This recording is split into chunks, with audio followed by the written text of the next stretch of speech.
the state of Oklahoma. They've waited 371 days for 6 little letters, but those letters are all in caps. This is Bedlam. Get ready.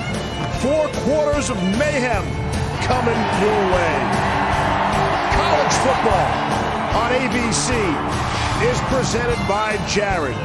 It's the 113th meeting between the Sooners of Oklahoma and the Cowboys of Oklahoma State. The Pokes can crush the hopes of the 6th-ranked team in the nation. Oklahoma fighting to finish in the top 4 and another opportunity to play for a national championship.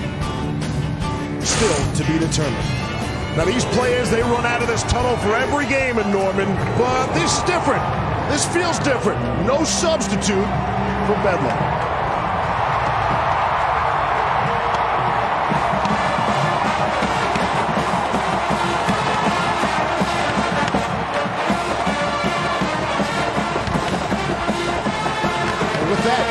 Say, good afternoon, everybody, and welcome indeed to Bedlam. With Brian Greasy, I'm Steve Levy. This is the in-state rivalry that seemingly every year has national implications. This year is no different.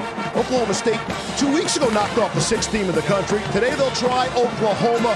The Sooners, you know about that offense. They're averaging 53 points per game over the last 5.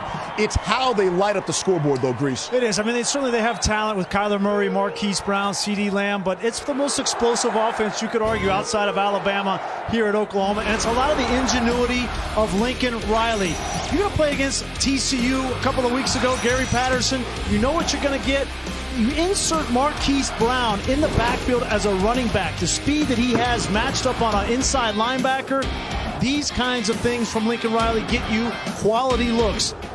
Again, in that game, you plays that start out the same that end up looking different. Take a look at CeeDee Lamb. Looks like he's going to come on a shallow cross along with the back. The corner is looking at that, thinking, okay, if he's going to go on a shallow cross, I can go deep. But it's just a little bit of a variation from Lincoln Riley to put CeeDee Lamb up on the corner route. You see how wide open this gets. This is a la Sean McVay with the LA Rams. These kinds of matchups in college football with the speed that they have on offense is why they're so explosive. They are the number 2 offense in college football. Oklahoma State has the number 10 offense, and they've got a quarterback who waited 9 semesters to get his first start. He's affectionately known, Todd McShay, as the corn dog. That's right, Taylor Cornelius, Steve.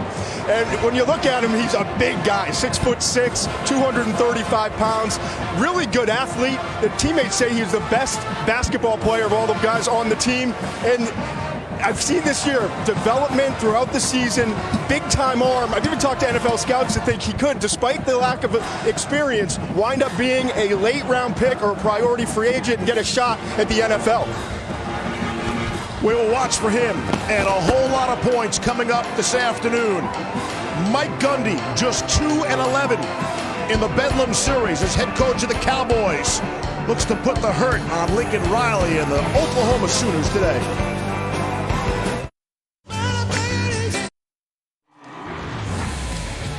In meeting number 112 in Bedlam, 1 year ago, the story was Marquise Brown. 9 catches, 265 yards, and 2 scores. Set the school record for single-game receiving yards for Oklahoma. Doing the job, Justice Hill had a monster game, and then it was Trey Sermon who sealed the deal with a touchdown with 42 seconds left. How about 62-52 in the highest scoring Bedlam in history. Justice Hill went off in that game despite the loss. 30 carries, 228 yards, 2 touchdowns. This is one of them. He posted this on Monday, another day in the office, Bedlam, and then he points out turf fans, kids, little boys. What are we doing, Grease? Yeah, you know, these rivalry games, you don't need any more bulletin board material, and Justice Hill certainly gave it to Oklahoma. But he's a confident character. Yeah, your day it was a bulletin board, and these days it's Instagram. Yeah. Social media, everybody.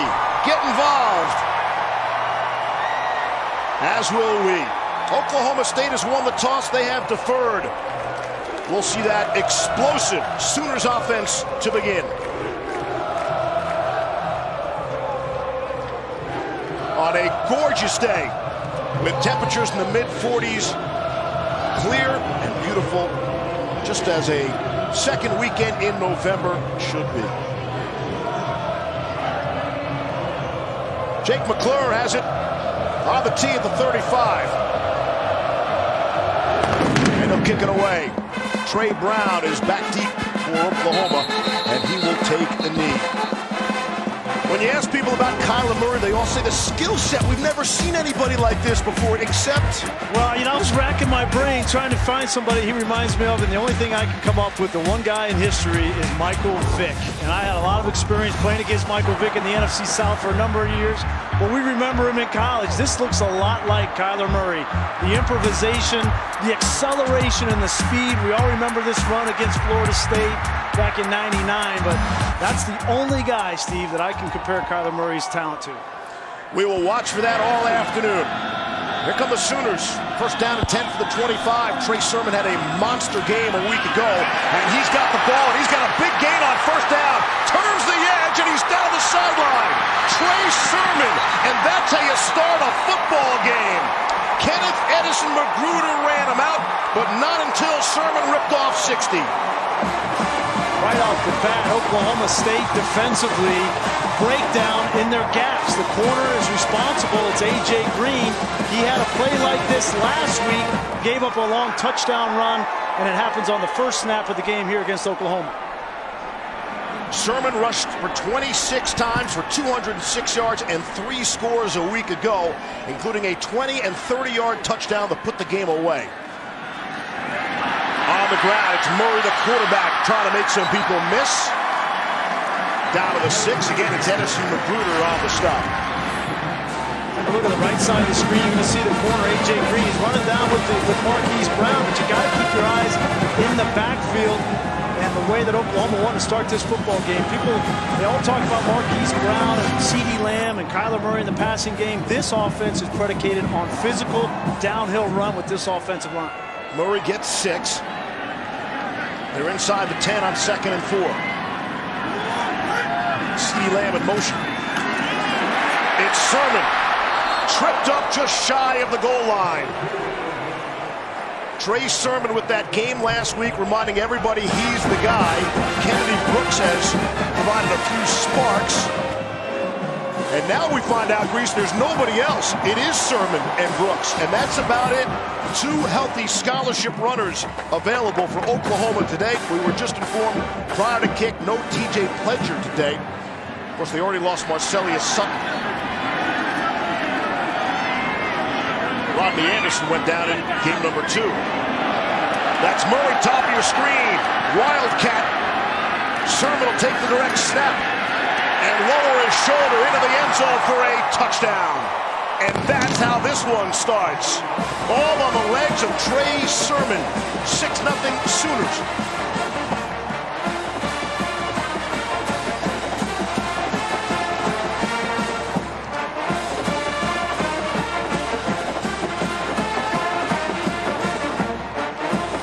Rivalry games are so much about emotion in the first quarter of these games, and when you want to take over control of the game, if you're Oklahoma, do it with this offensive line up front. That was all on the ground for 7 points to start the game. Here's Mr. Automatic, Austin Seibert on the kick. The engine for Oklahoma. We know about all the skill players, but the fellas up front don't get enough love. You're going to love watching these guys play in this game today. Take a look. These guys up front, Drew Samaya, Cody Ford. This is a couple of weeks ago against TCU. Each one of these guys on a touchdown run is locked up on their man. You see Bobby Evans with a pancake. Cody Ford's driving his guys 5 yards into the end zone. They finish better than any offensive line in college football. They are downright nasty up front, and it's the reason why this Oklahoma offense is so explosive. 4 plays, 75 yards. Took a whole minute 44 off the clock. That's how you welcome your rival to your stadium. No question. You see, that's their offensive line coach, Bill Bedenbaugh, who has orchestrated this offensive line. Really, the key for them up front has been their center, Creed Humphrey. He's been kind of the glue that has kept them together. He's the new guy. He's talking to Coach Bedenbaugh right there. One of the more talented centers in all of college football, and his head coach thinks he's one of the most talented on this team. Chuba Hubbard is back for Oklahoma State. We'll see how the Cowboys can answer. He'll start from from the 25-yard line. Taylor Cornelius, about like everybody else on this field, a great athlete in high school. But the thing about him is he really waited his turn. Mike Gundy and the staff appreciate that. 3 years sitting behind Mason Rudolph, and now when he gets his opportunity, top 10 in passing in the country, impressive. Yeah, you can do nothing but respect Taylor Cornelius. And, I was in a very similar position. I had to wait my turn in Michigan, didn't play until I was later in my career. And this is a very loyal and dedicated young man, and now he has a chance in the biggest game of his life against his rival to make his mark. And he's already down 7 early. Comes out throwing and able to complete to Dylan Stoner. That's 22 consecutive games with at least a catch for Stoner. They've got the first down. Cowboys on the move. You're going to see a lot. Mostly this offense is throwing the football with Cornelius. Obviously, Justice Hill is a talented young back, but they got to loosen up this defense. I don't think that they need to be in a big hurry. I think anytime they can protect their defense and keep Kyler Murray off the field is a good thing. Go with the Army strategy. On the ground, Justice Hill and nothing doing. Amani Bledsoe had a monster game a week ago. Was in the middle of everything for that Sooners defense. That was the game last week. Beat Texas Tech 51-46 in what was another wild game. And Oklahoma State, they come off a difficult loss at Baylor. Lost by 4 when they had a 10-point lead with less than 6 minutes to play. That was a real kick in the butt for Oklahoma State. Second down and 9. Here's Cornelius. Looks strong in the pocket. Fires across the middle. And Tylan Wallace could not hang on. That would have been a big game. There are a couple of flags on the field. Tylan Wallace should have caught this football. But look, he takes 1, 2, 3 steps. And then Robert Barnes comes up and hits him. And that's just the emotion of a rivalry game. And we started out with Justice Hill in the Instagram post, and Robert Barnes was one of the guys he was calling out, and he get the best of him. Personal foul, unnecessary roughness, number 20 of the defense, 15-yard penalty, automatic first down. Personal fouls and penalties were an issue for both of these squads 1 week ago. Oklahoma was fortunate to win their game a week ago despite all the penalties they had. And both coaches made that front page headline news talking about the penalties last week. Look at that, 12 for Oklahoma State, and that was the reason, the number one reason they lost to Baylor, gave up those points in the fourth quarter. So the Cowboys are bailed out by the penalty. Cornelius taking a shot down the field, right back to Wallace, and he's got him for the score. Tylan Wallace. They're going to mark him short of the goal line. We were going to give him a 50-yard score. Looks like it might just be a 49-yard catch. Let's see, the knee drops. The field of the runner short of the goal line is under further review. Reese, I know where you're going here. You have to love the confidence of the quarterback to go right back to him after the drop, too. No, there's no question, and that looks like that was a good call. That knee was down. The football did not cross the plane there. It's a great look at it from right down the line. But what a great play call there from Oklahoma State. You have the drop, as you mentioned, then Barnes gives you the opportunity to take that shot from midfield. And Tylan Wallace, if you haven't seen this kid play football, he is one of the more outstanding receivers in all of college football. You see his over 1,000 yards already on the season. That's 4th all college football, and is an unbelievable target for Tyler Cornelius.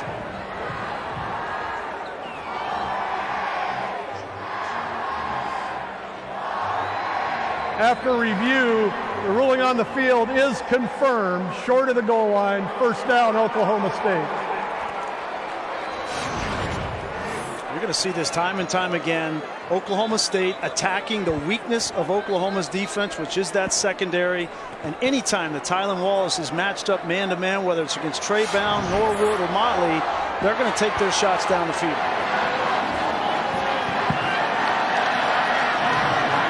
All right, so first and goal from inside the 1.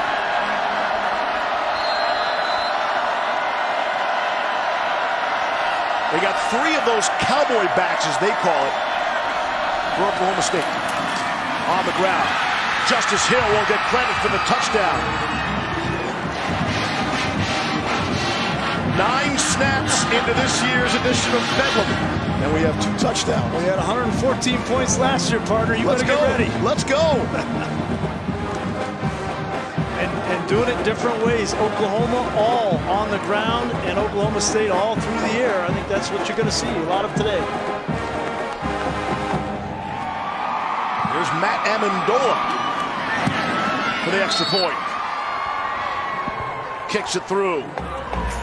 As you mentioned, first play from scrimmage, Trey Sermon turns the corner and rips off 60 yards. Led to a Sooners touchdown. And then it's Cornelius to Wallace all the way down the field for the Cowboys. Bedlam indeed.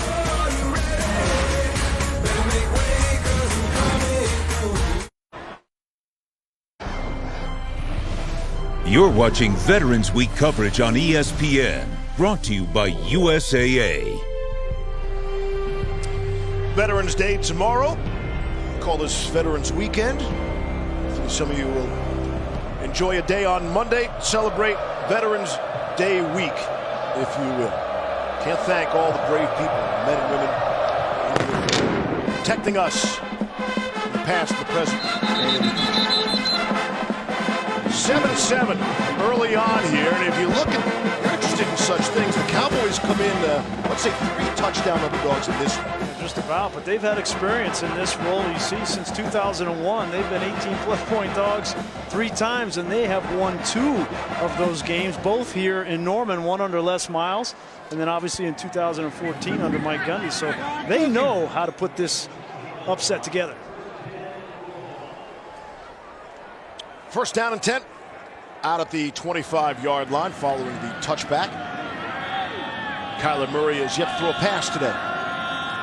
On the young afternoon, that's C.D. Lamb in motion. On the ground and Trey Sermon. Why wouldn't you? Tries the left side for 4. Malcolm Rodriguez came up to make the stop. So listen, this is eye-popping elsewhere. Maybe we shouldn't be surprised by these numbers, the early scores, this kind of game, this kind of rivalry, this conference. It's almost redundant. Here's Kyler Murray. All sorts of time. Lofts one down the sideline and is caught. Carson Meyer hauls it in. Rodriguez was all over him. And Meyer, the 5th-year senior from Tulsa, makes the grab for 31. Oklahoma only has 3 starters on this team from the state of Oklahoma. You think that Carson Meyer knows what this rivalry is all about to make that kind of play from his fullback position? What a catch. Pretty nice throw for Murray on his first toss of the game. And they are across midfield, already at the Oklahoma State 40. First down and 10. Murray to throw again. Underneath to C.D. Lamb. And he is upended inside the 30, dropped by A.J. Green. See C.D. Lamb, they're going to try to get him the ball as much as they possibly can. He's the bigger of the 2 target wide receivers of Marquise Brown, but that's just a shallow cross. Get him the football and let him run. Right back to Sermon. Not much doing there. Justin Phillips makes the stop. Phillips, the leader on that Oklahoma State defense, really taking the place of Darian Daniels, who is injured. Yeah, Phillips needs to lead this defense today. There is no way around this offensive line. You're going to have to fit it up, be in your gap. You're going to have to get off blocks because guys like Cody Ford and Bobby Evans pulling around on that last play, you have to make them miss and get in the backfield and be disruptive. Second down and 10 now. Just inside the 30. Here comes some blitz. Murray trying to get out of there. The escapability, throwing on the run and completing. It's Sermon out of the backfield on the receiving end. Jordan Brailford, they love to move him around, trying to get to the quarterback. Oklahoma State #1 in the country in sacks. Not this time. You're going to see the blitz come from the outside. Brailford, he gets there, but you got to get him on the ground. Just because you get in the backfield doesn't mean that you get Kyler Murray, and that looks exactly like Michael Vick. Running to his left, making that play. Very hard to defend. Sermon out, Kennedy Brooks in.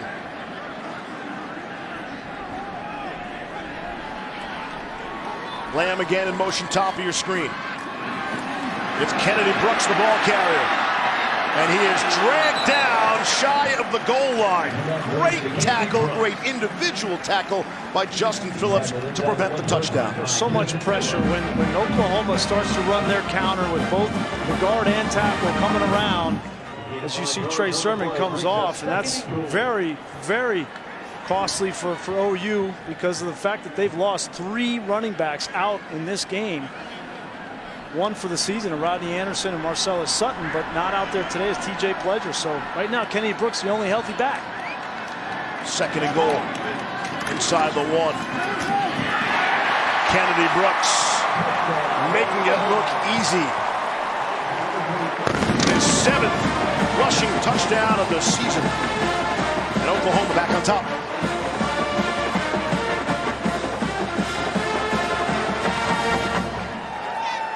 This is an offense that has scored 50 points 5 times. Scored 49 against UCLA. Seems like a long time ago. The last time they've scored 50 points in 4 consecutive games, you got to go all the way back. It's not that far away. It's only 3 years ago. I mean, we should get used to this stuff from Oklahoma. Well, last week couldn't have gone any worse for Lincoln Riley to start the Texas Tech game. They threw 2 interceptions. They were down 14-0. In this game, they've done it on the ground and now through the air with Kyler Murray, and they're up 14-7. 3 possessions in the game, 3 touchdowns, as advertised.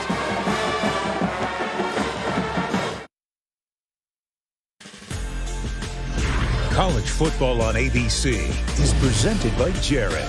Dare to be devoted. In part by the Ford F-Series. Built Ford tough. Built Ford proud. And USAA.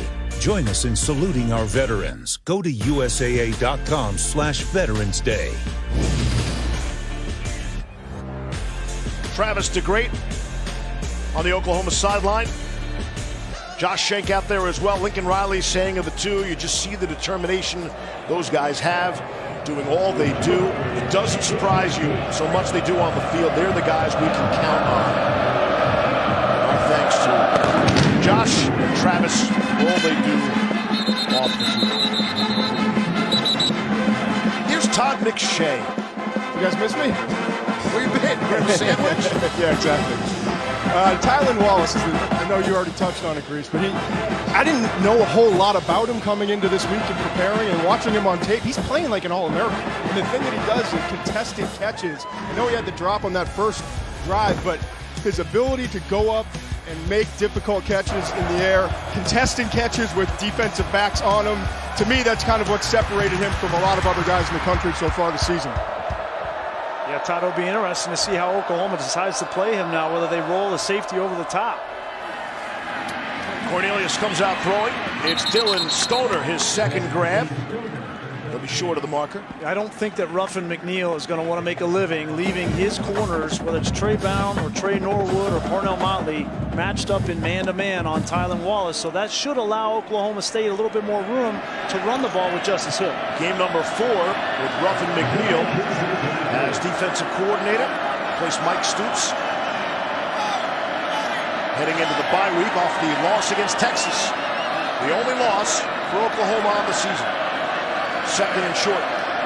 See how the Cowboys play this. Off the play fake. Good protection. Cornelius throwing, and it is almost caught. What a catch that would have been by Dylan Stoner. Reaching out with the right hand. Look at this. He almost brought that in. That would have made you top 10 on Sports. That would have been top 10 there? Yes, we have a top 10, a not top 10. And it would have been now? Would have been top 10. Just falls a loud incompletion then. 3rd down and 2. Oklahoma was bringing the pressure, and the Cowboys pass the other way to Landon Wolf for the 1st down. We kind of wondered how, in a big game, in a big spot like this, how would Taylor Cornelius respond? He has been on target. They upset Texas, and a big reason why was because of the arm of Taylor Cornelius, and he's on point early. Justice Hill for a few. You know, we wondered about the Oklahoma defense under Ruffin McNeil, and had those first couple games. It sort of shut down TCU, held to 27, held Kansas State to 14, and we're like, hey, well, based on those two offenses, it's hard to see. And then last week against Texas Tech, still allowed 46 points. Yeah, I think everybody knows it's still a work in progress, and Ruffin knows that. I think he knows the strength of the defense is up front in the front seven. Really, where they need to continue to grow and get better is in that secondary. Second down and 8. And a flag. See who jumped. Ball start. Offense, number 27. 5-yard penalty. Second down. That's the back, J.D. King. You're always immediately going to the offensive line. And this has been a banged-up offensive line that's been filled sort of by musical chairs. They're without Arlington Hambright today. Shane Richards, 2 tackles, 2 backups, but 2 tackles who did not even make the trip. Yeah, and Oklahoma needs to take advantage of that. They have the advantage up front with the defensive line with Gallimore and Bledsoe and Ken Mann. They have got to affect the quarterback. Off the play fake, Cornelius to throw. And instead, he'll just throw it away. So J.D. King commits the penalty, and he was taken out of the game instantly, okay? Yep. Now, it was 2nd and 13, so maybe that was by design, or it's because Mike Gundy said, we will cut down on the dumb penalties. Guys are coming out of the game, and they'll stand next to me on the sideline. Yeah, and I mean, he's done all kinds of things to try to stem the number of penalties. And finally, he's at his wit's end. He says, listen, if you make a dumb penalty, you're coming out of the game. You're going to stand next to me. And he's kind of at the end of his patience, and I don't blame him. Some penalties are better than others, but, false starts and mental mistakes, certainly unsportsmanlike. Here's 3rd and 13. Cornelius with a man and a hand in his face, able to complete to Tylan Wallace for the first down. Trey Norwood had the coverage to gain of 17. Good thing Cornelius goes 6'6". Todd was talking about Wallace, and look at the attention to detail. Getting open, using his hands at the top of the route, and being a friendly wide receiver gets the first down. Cornelius off to Wallace again. First down yardage, he's down at the 30. He was taken down by Robert Barnes. Tylan Wallace, 970 receiving yards, Grease, wait for it, before contact. That's a lot of yards. That's number 2 in the nation. Gain of 13 there. Here's Hill as they mix the moment pass. And if I'm Oklahoma State, I'm going as fast as possible right now. We've got Oklahoma on the ropes defensively, throwing the ball. Cornelius is confident. Wallace is getting hot. I'd ratchet up the tempo if I were Mike Gundy. Cornelius 6 of 8 throwing for 107 yards so far.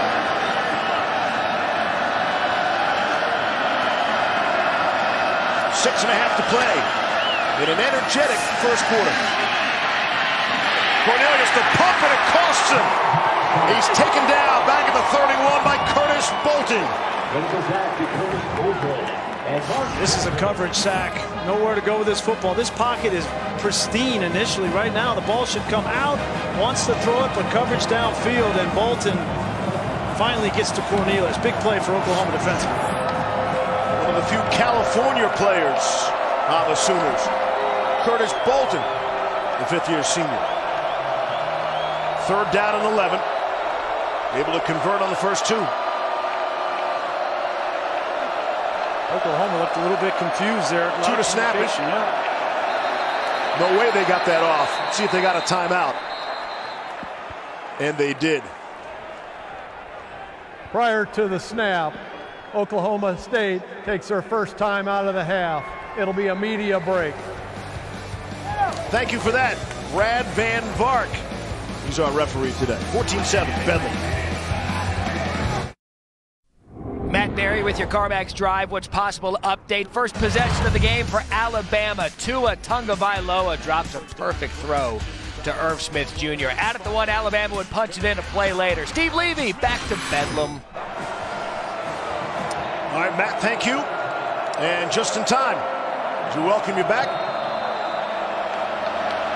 for a 3rd down and 11 from the 31 of the Sooners.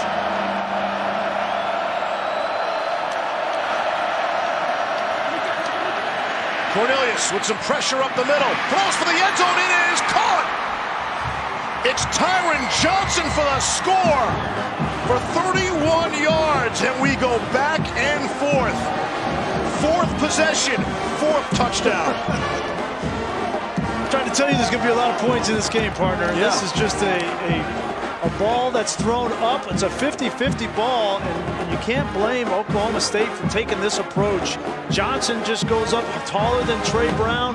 Brown not able to locate the football, and they're in a position here to tie this football game with the extra point. Matt Ammendola on to try to square this game up. 5.5 to play in the first quarter. And it's 14-all.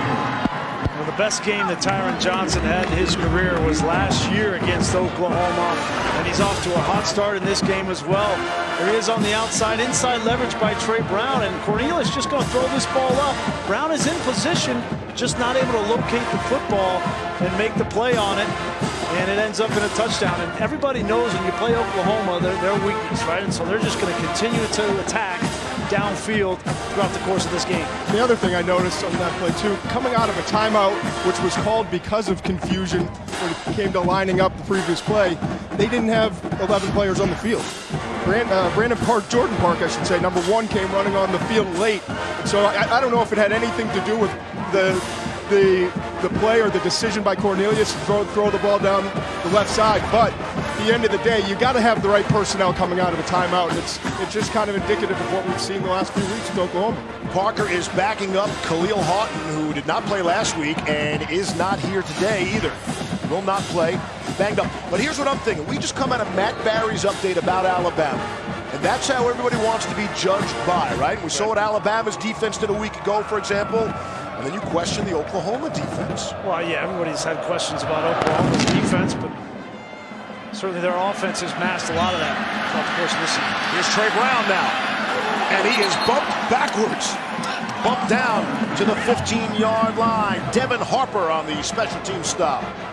Get a chance to see Kyler Murray again, his turn, this 5th drive, but people need to understand this. Okay, yes, Tua is having a great year.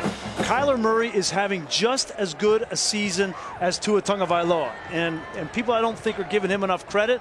Everybody's kind of giving Tua the Heisman. Kyler Murray is going to be in New York with every opportunity to win the Heisman. He is a special player. There is no question. You think about the Heisman Trophy. No program has ever had consecutive Heisman Trophy quarterbacks. And of course, people want to compare this offense to last year's offense, led by Baker Mayfield, who won the Heisman Trophy. There's Kennedy Brooks. He's stopped by Justin Phillips. You can't imagine the pressure, right? You could argue that Kyler Murray had more pressure on him coming into this season than any player in the country because of what he had to step into with Baker Mayfield. And he's not only played his part, you could argue he has played better than Baker Mayfield, and this offense is more explosive this year than it was a year ago. And it's definitely more efficient. Mayfield, by the way, threw for 598 yards in Bedlam a year ago. So we'll keep an eye on Kyler Murray, who's 3 for 3 for 65 yards so far. He's got a ways to go. He will look to add to that here. Wide open is Lee Morris. The ball just comes out of his hand so effortlessly. Well, this is showing you the arm strength of Kyler Murray. You want to question that? This is a hole shot in the middle of 2-deep defense. You're going to have a corner here and a safety back here, and this ball has to be thrown on a line. It's a great read from Kyler Murray, understanding where the weakness of that defense is, and then the arm strength to put that ball in there. 28 yards there. When Morris makes a grab, you're almost surprised it's not a touchdown. Came in with 16 catches on the season, 8 of them for scores. That one just went for 28 for Lee Morris. First down and 10 at midfield. Murray running away from people. Takes a pretty good stick down at the 44-yard line. Hit by Malcolm Rodriguez. When he gets up, Kyler Murray, the one thing he does not like on the football field, he does not like to hit. Baseball player. Okay, and he got hit there from Edison Magruder, who came down from his safety spot. But if you're going to beat this young man, that's what you need to do. You need to hit him when they run the ball with him between the tackles. It's easier said than done, though. And that is one of the matchups. The great offensive line for Oklahoma against the #1 sack team in the nation. This Oklahoma State defense. Here's Murray to throw off his back foot. Doesn't even step into that. For a short gain, again, it's Lee Morris. Stop by Edison Magruder.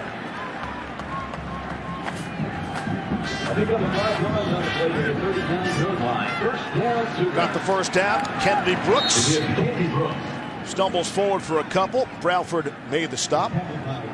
So, Steve, I think it's worth mentioning, Kennedy Brooks in the game. We haven't seen Trey Sermon since that last drive where he came off the field a little bit gimpy. So they may need to be a little careful with Kennedy Brooks, how many carries they give him, because he's a young player as a redshirt freshman, and you don't want to overload him knowing you don't have much or anything behind him.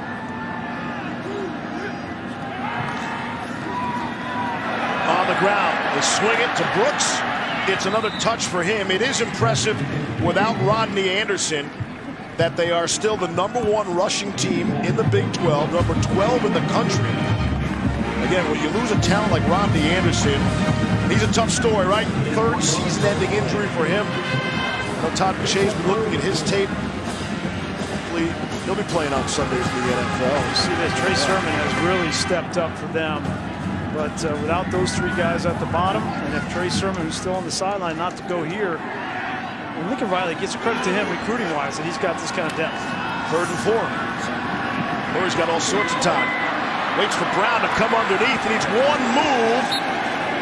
Did not get there. Wonder if there might have been a face mask at the end. Calvin Bundage came up to make the stop, and got a 4th down. This is amazing. This is one of the fastest players in college football, Marquise Brown, and that's a linebacker in Bundage trying to catch him. It looked like that hand was up around the face mask. Didn't pull him down by that, but Marquise Brown has been hurt. He had an ankle in the TCU game. He has not been 100%, Steve, I don't think. Typically, he catches that ball, and he's like a rocket to get a 1st down. Going for it on 4th and 1. For the 8th time all season, they'll go for it on 4th down. Hand it off to Sermon. 2nd, 3rd, and 4th. Everett gets him the fresh set of downs. Great news for Oklahoma. They get the 1st down, but even better that Trey Sermon is okay to come back in this football game. And right after that 4th down, he's going to come out. Looks like Lincoln Riley might take this a little bit cautious with Sermon being nicked up. He'll give the bulk of the load to Kennedy Brooks and just use Sermon maybe in short yardage and goal line situation. So a big play there to keep the drive alive. Here's Murray on the quick throw to Miles. Tees making people miss. And he's down inside the 10-yard line. Miles Tees' first catch of the game, 6th of the season. It's a gain of 17. This is an extension of the run game, right? If you're a little bit light, a little bit banged up at running back, then you can supplement if you're Lincoln Riley by throwing these swing routes to these wide receivers, the bubble screens. That's just an extension of that run game. 10th play of the drive upcoming. 45 seconds to play in the quarter. 4 possessions, 4 touchdowns. It's a good day for the punters to take the afternoon off. On 1st down and goal, right into the middle of the line is Kennedy Brooks. Enoch Smith leading the party for the Cowboys defense. Well, Cowboys defensively, you're going to give up some yards, but when you get into the red zone, you got to prevent points. And nice job by Enoch Smith, and Jim Knowles, their defensive coordinator, knows that they have to move their defensive line up front. They can't just be static, come off the ball, because Oklahoma's offensive line will blow you out of the stadium. They've got to move up front. A nice job by Enoch Smith with the tackle for loss. Oklahoma State's red zone defense is excellent. 2nd in the conference, 11th in the country. That's it for quarter number 1. We'll be back after this message from your local ABC station. 14-all, Bedlam.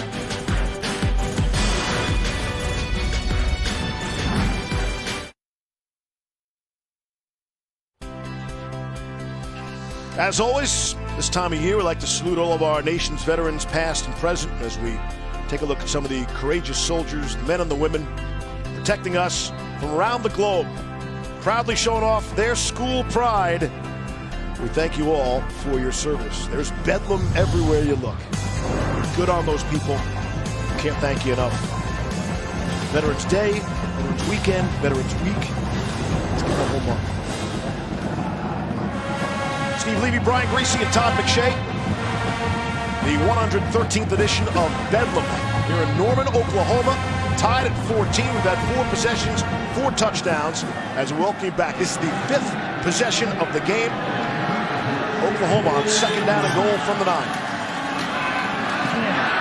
Marquise Brown get the football in his hands any way they can, and he'll just cut it up to get back to the line of scrimmage. Malcolm Rodriguez made sure of that. Yeah, really nice job by Oklahoma State defensively. I think they're keying now on Marquise Brown, knowing that Lincoln Riley needs to be a little bit more creative with the thin running back group. They're going to give Marquise Brown some rushes. He only comes into this game with one rush on the season, but they're trying creative ways to get the run game going.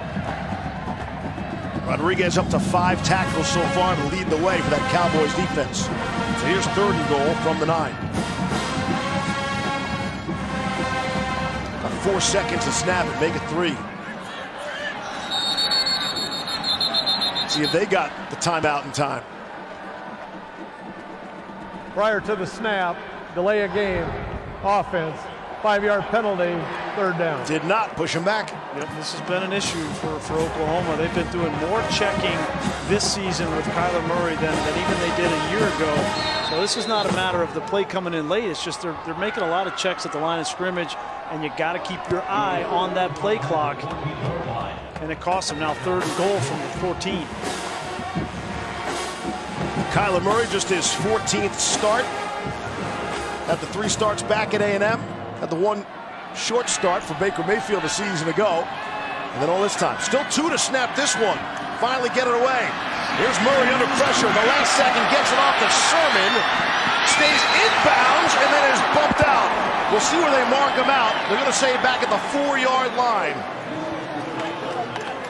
Improvisation by Kyler Murray. Yeah, no question. Jim Knowles, defensive coordinator, decided to bring an all-out pressure. Kyler Murray sees it. This is just like an option. Turns into a scramble and an option. And Trey Sermon almost makes an unbelievable effort to get to the end zone, but that's the right call. He steps out at about the 3.5-yard line. But what could have been disastrous is a 10-yard gain. That's about how it's gone for Oklahoma this year offensively.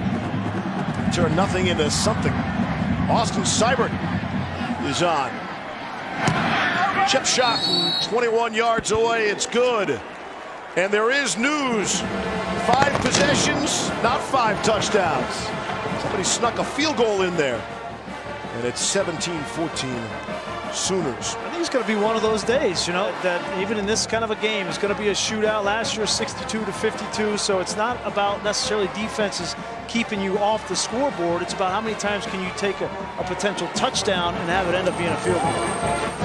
The Sooner schooner, pulled by the 2 white ponies named Boomer and Sooner, of course, doing their thing. Oklahoma has been doing their thing all season long. They've scored 45 or more points 7 times. Got a tough one against Army. Army held the ball 45 minutes. Oklahoma had to squeak out a win in overtime. Then there was the loss to Texas that potentially could haunt them. And then came the bye. Ruffin McNeil inserted, replacing Mike Stoops as defensive coordinator. It's the first time in some 20 years there hasn't been a Stoops on the coaching staff here at Oklahoma. Yeah, and I go back to that Texas game. You mentioned it. That's certainly the only blemish on the schedule, but Oklahoma was beaten soundly for 3.5 quarters in that game and had to score 21 points in the 4th quarter to kind of get that game as close as it was, Todd. Yeah, and you look at it, because of that game, they're on the outside looking in when you talk about the college football playoff. And they're huge Alabama fans. They need Alabama to knock Georgia out of this thing.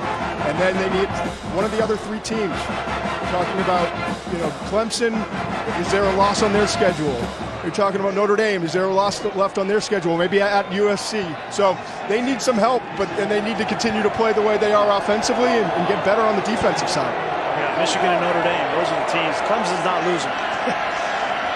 I think Desmond picked Boston College to beat him tonight, Grease. Okay. Win the game outright. Here's Cornelius throwing and completing. It's Jelani Woods on the reception. Like the tight end, but they call him a cowboy back. It's a gain of 15.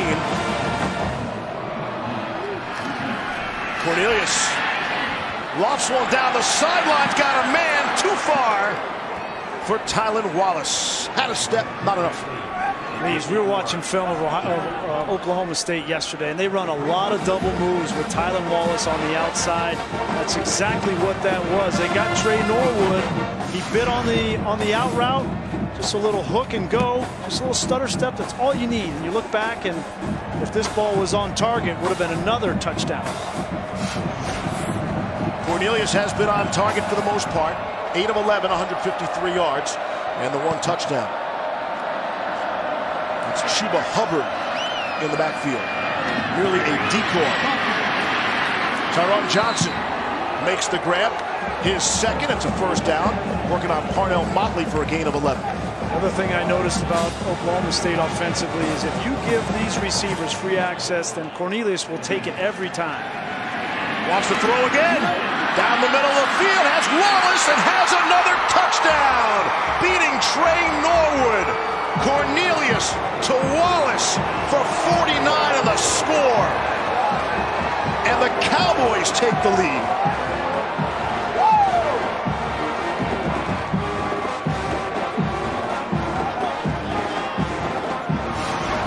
Ruffin McNeil's going to have to adjust at some point because the matchup that he wanted is not working out. We asked him specifically about this matchup. He said Trey Norwood's the guy that we want to be on the #1 receiver, Tylan Wallace, and to this point, he's just not holding up with coverage. Can't run with him, Todd. That's a 33-yard scoring drive.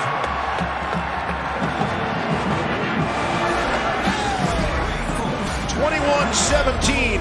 We're on our way early on, second quarter. Welcome back to Norman. Let's take a look at that last touchdown play. It's a hard little play action inside. These receivers are on one-on-one on the island with the corner out here. This is the safety, Parker. He has to help that corner get back. He's biting up on the inside routes and leaving Trey Norwood on an island on the outside.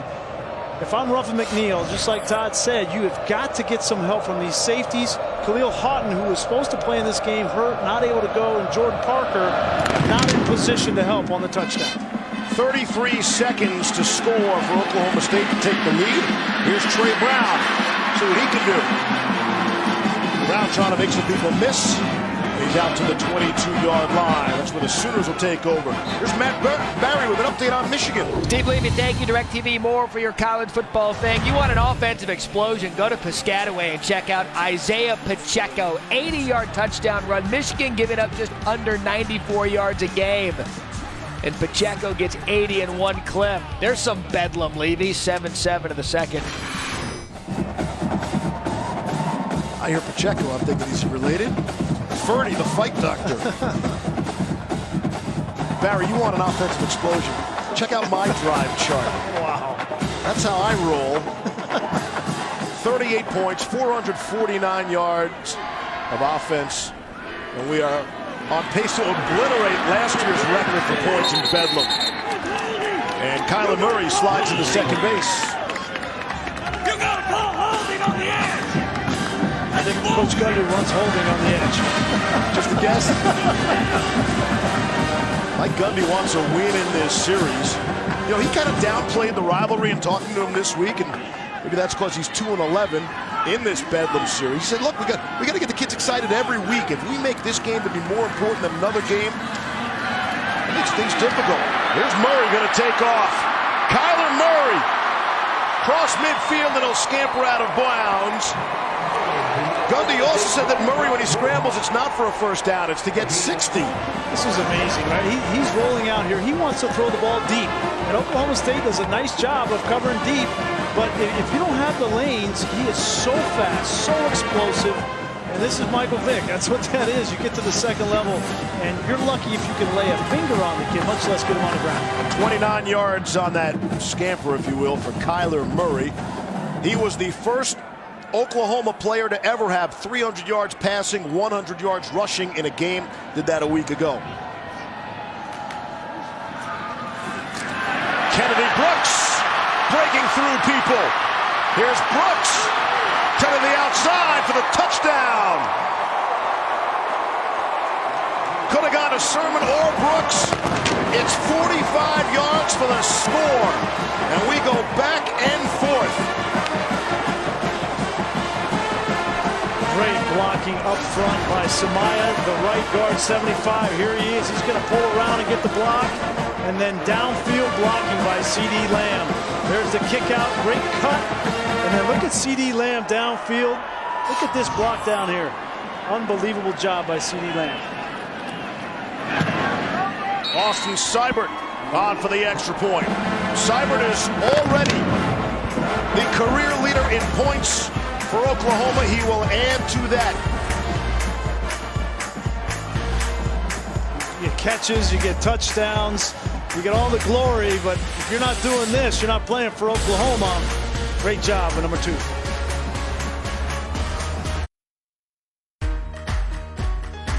College football, presented by Jared on ABC, is brought to you by Pacific Life. Experience the power of Pacific. Nissan, innovation that excites. And Burger King. Get 10 crispy chicken nuggets for just $1, only at Burger King. The Nissan Heisman House in town today. That means Jason White, Billy Sims. Also means Ryan Russillo. Austin Seibert, congratulations.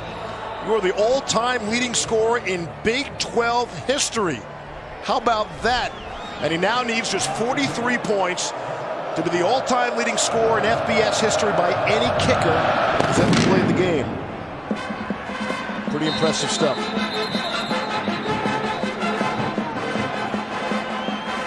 This season, for every field goal, an extra point made by participating universities, All-State will make a contribution to the university's general scholarship fund. Thank you, All-State. You got to be on a team with this kind of offense to break those kind of kicking records. That's a lot of extra points.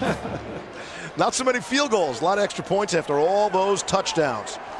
3 possessions so far for Oklahoma State. And they have all resulted in touchdowns.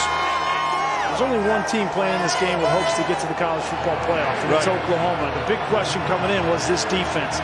Is this defense a playoff caliber defense? And so far they have not been in this game. They have got to figure a way to get a stop. Not been all season. On the ground, here's Justice Hill. Staying on his feet, Justice Hill. Playing some big boy football across midfield, and he's in a Sooners territory down to the 45 after a gain of 28. And the missed tackles are starting to pile up for Oklahoma. Kenneth Mann, the middle linebacker, number 9, had a chance here, and just right there is Brown, and Hill gets to the second level. They've beaten Oklahoma through the air predominantly, and now they're getting this run game going because Ruff and McNeil has to protect these corners and take the safety out of the box. On first down and 10, back to the passing game. Cornelius, the throw, had a man wide open, and he skipped it to Landon Wolf.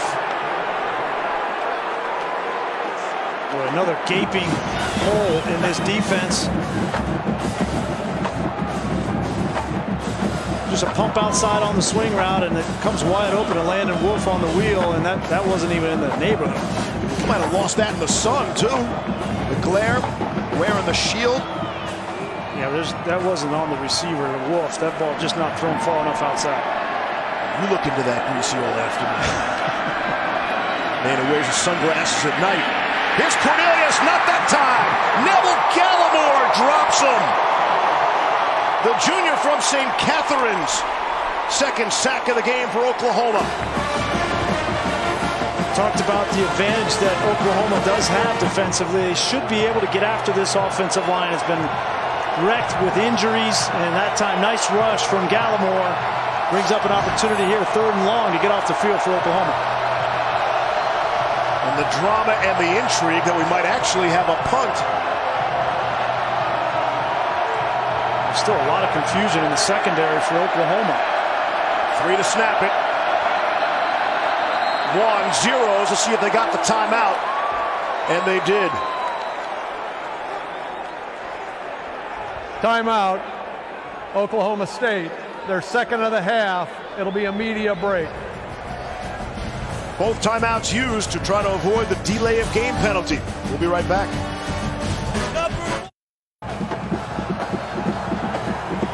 This season, Taco Bell is celebrating student sections and passionate fans like the Oklahoma Sooners by awarding the best student section of the year.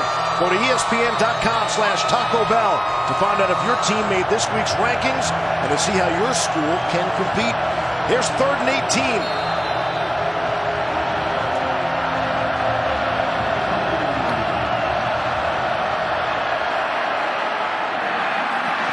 Cross the middle into the shadows and behind Tylan Wallace. Could not come up with the grab. And there was a window there to make that first down. Wallace was coming on an inside, got a skinny post, and you'll see from Taylor Cornelius, he's just looking off the safety. And right there when he throws, there's the lane. He just missed it by a foot. If it was out in front of Wallace, that would have been a first down. And some bedlam chatter afterwards with Curtis Bolton. And here's a punt. Hey, looky here. Zach Seiner is on to kick it away. Got some late outside pressure. CeeDee Lamb from the 6. Trying to make some people miss. Turns on the Jets. Has plenty of running down the sideline. Picks up some blocks. And he'll be out of bounds at about the 30-yard line. Malcolm Rodriguez able to force him out, but it's a return of 64 yards after the 50-yard punt. Yeah, it was a 50-yard punt, but there wasn't a whole lot of hang time on it. It got down there quick, and CeeDee Lamb look at the room he has to make a move. And you got to take your shot. When you're on the coverage team, you got to take your shot when you had it. And down there, Malik Givens, the safety, just tried to keep him contained rather than tackling him and gave up a big return. Lamb had a 66-yard punt return against UCLA earlier this season in the second game.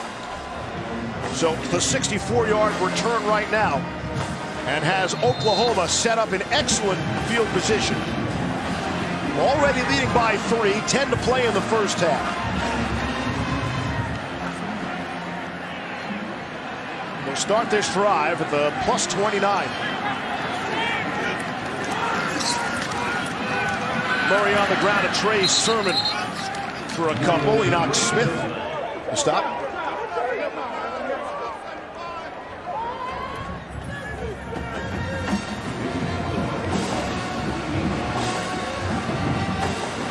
Prior to that punt, we had 47 snaps in the game. Only 6 of them had been on 3rd or 4th down. Here's a 2nd and 9. Murray trying to get out of trouble. Thought he was throwing it away, and it's Marquise Brown who comes back to make a play for his quarterback. Rodarius Williams following him around the field. I don't think that Kyler Murray is capable of giving up on a play. And if you had this talent, why would you? Look, he's fakes one way, goes the other way. That's a safety that's chasing him, not an outside linebacker or a defensive end. And he's just toying with guys and buys himself a little time and then finds Marquise Brown for the outlet. I mean, it's amazing what #1 in Crimson can do. And he's 10 for 10. Of course he is. Passing 134 yards. That's Trey Sermon, the running back at the top of your screen. They spread him out. 3rd down and 7. Murray underneath, crossing to Brown. Got the first down. So much speed on the field, Todd. And with Kyler, I think another part of that 2 plays ago was his ability to extend that play, but also having a receiver that he trusts. I mean, he had to throw that ball up to get it out. He put it up, and he knew his receiver, Brown, was going to come back and make the play, and that's exactly what he did. He's a winner. 43-0 as a high school player. He's only lost 1 game in his career, and that was to Texas earlier this year, but he knows how to win. And last week we learned that he can also compete and come back from adversity. Those 2 interceptions to start the game. It's a distant memory now. Murray throws for the end zone, looking for Grant Calcaterra. That was one of the interesting conversations about Murray. Everybody was wondering how would he handle a little adversity. The 2 picks last week, 2 interceptions on his first 4 throws, and even Lincoln Riley admitted, I was curious to see how he'd respond. And the conversation on the sideline immediately afterwards, Riley said it was like another Monday conversation. Yeah. So calm, so cool and collected, never gets too high or too low. But the thing I liked last week was the leadership, because everybody on that team was looking to him. How is he going to respond? Not only did he do it on the field, but he did it on the sideline as well, and picking some of his teammates up during the course of that game. Won the snap and barely got that one away. Murray off his first incompletion, comes back to CeeDee Lamb. Looking to say he was out of bounds.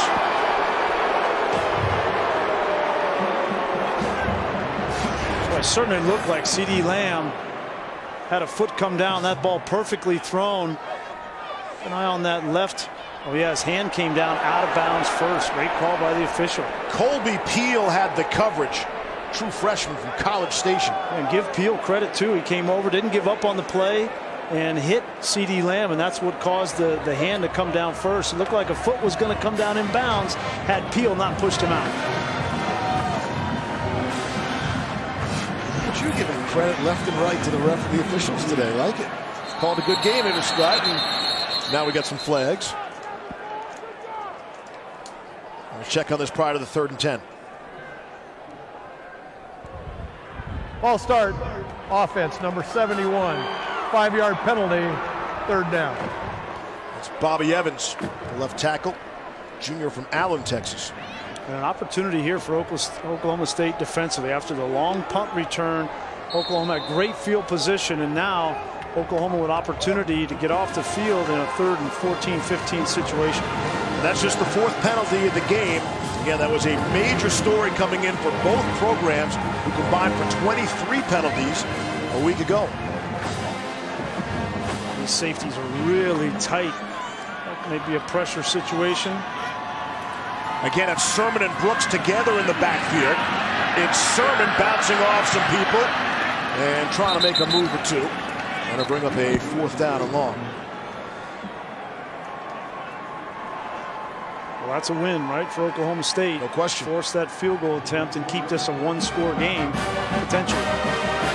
Anytime you can hold Oklahoma to a field goal is a victory for the other team. Here's Austin Seibert.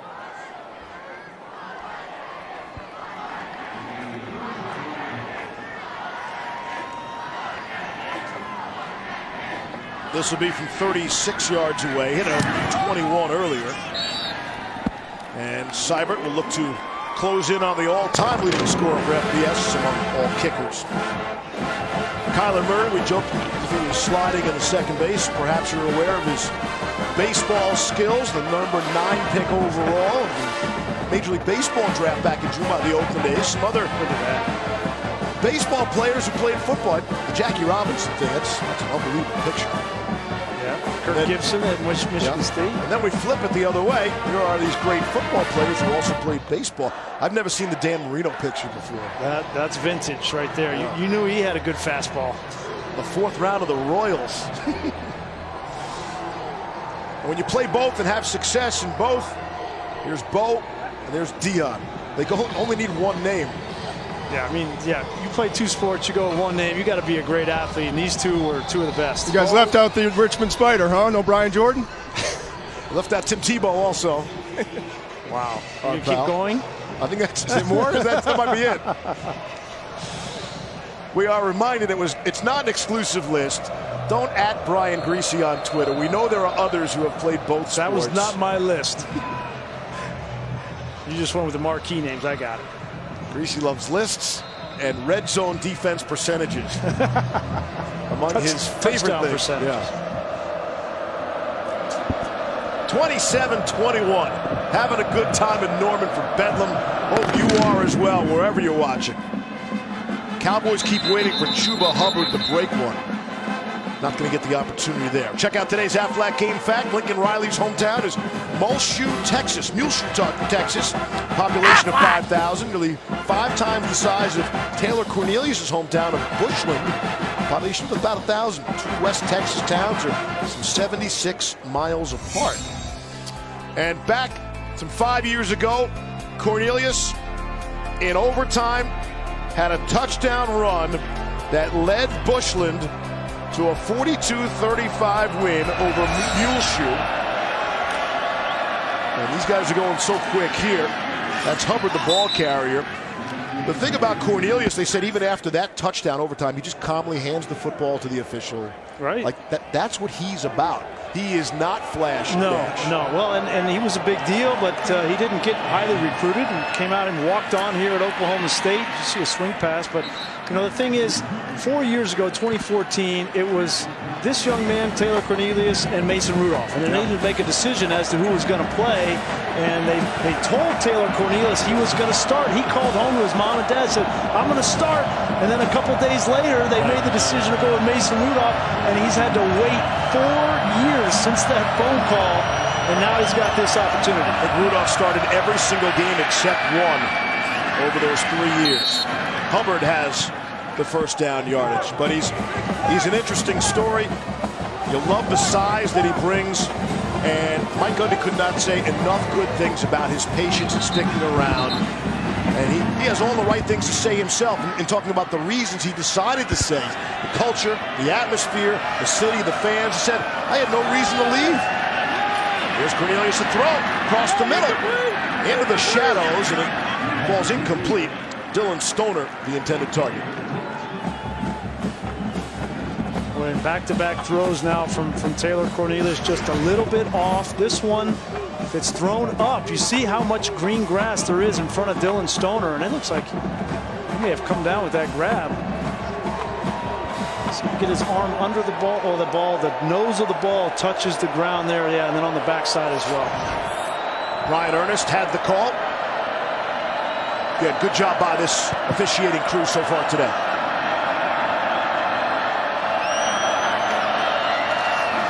Second and 10.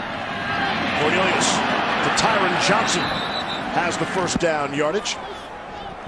You know, Cornelius, as we talked about earlier, he's got all the physical tools with the size, the athleticism. He's got mobility. He's got a big-time arm. But the one thing he's going to have to improve on, we've seen him really in 4 of the last 5 throws, more consistency with his mechanics. Long levered quarterbacks sometimes struggle with that consistency.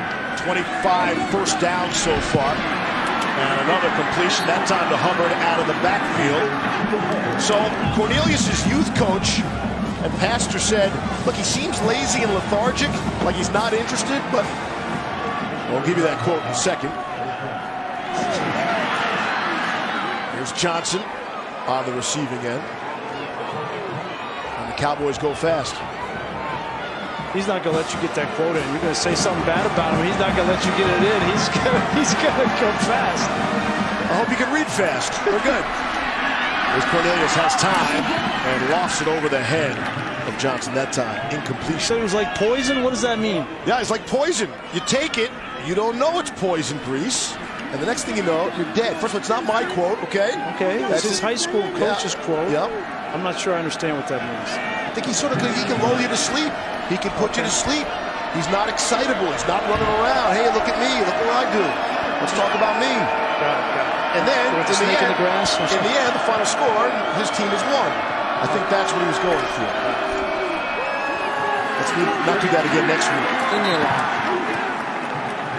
Hubbard for a few. Tyrese Lott makes the tackle. Here's what I know about Taylor Cornelius. He's taking his shot, right? You get one shot at this if you're playing as a fifth-year senior in this Bedlam game. You got one shot, and he's taking it. And he's firing the football. They're not all accurate, but he's had enough so far to keep Oklahoma State in this football game. But another big 3rd down and 8 coming up here.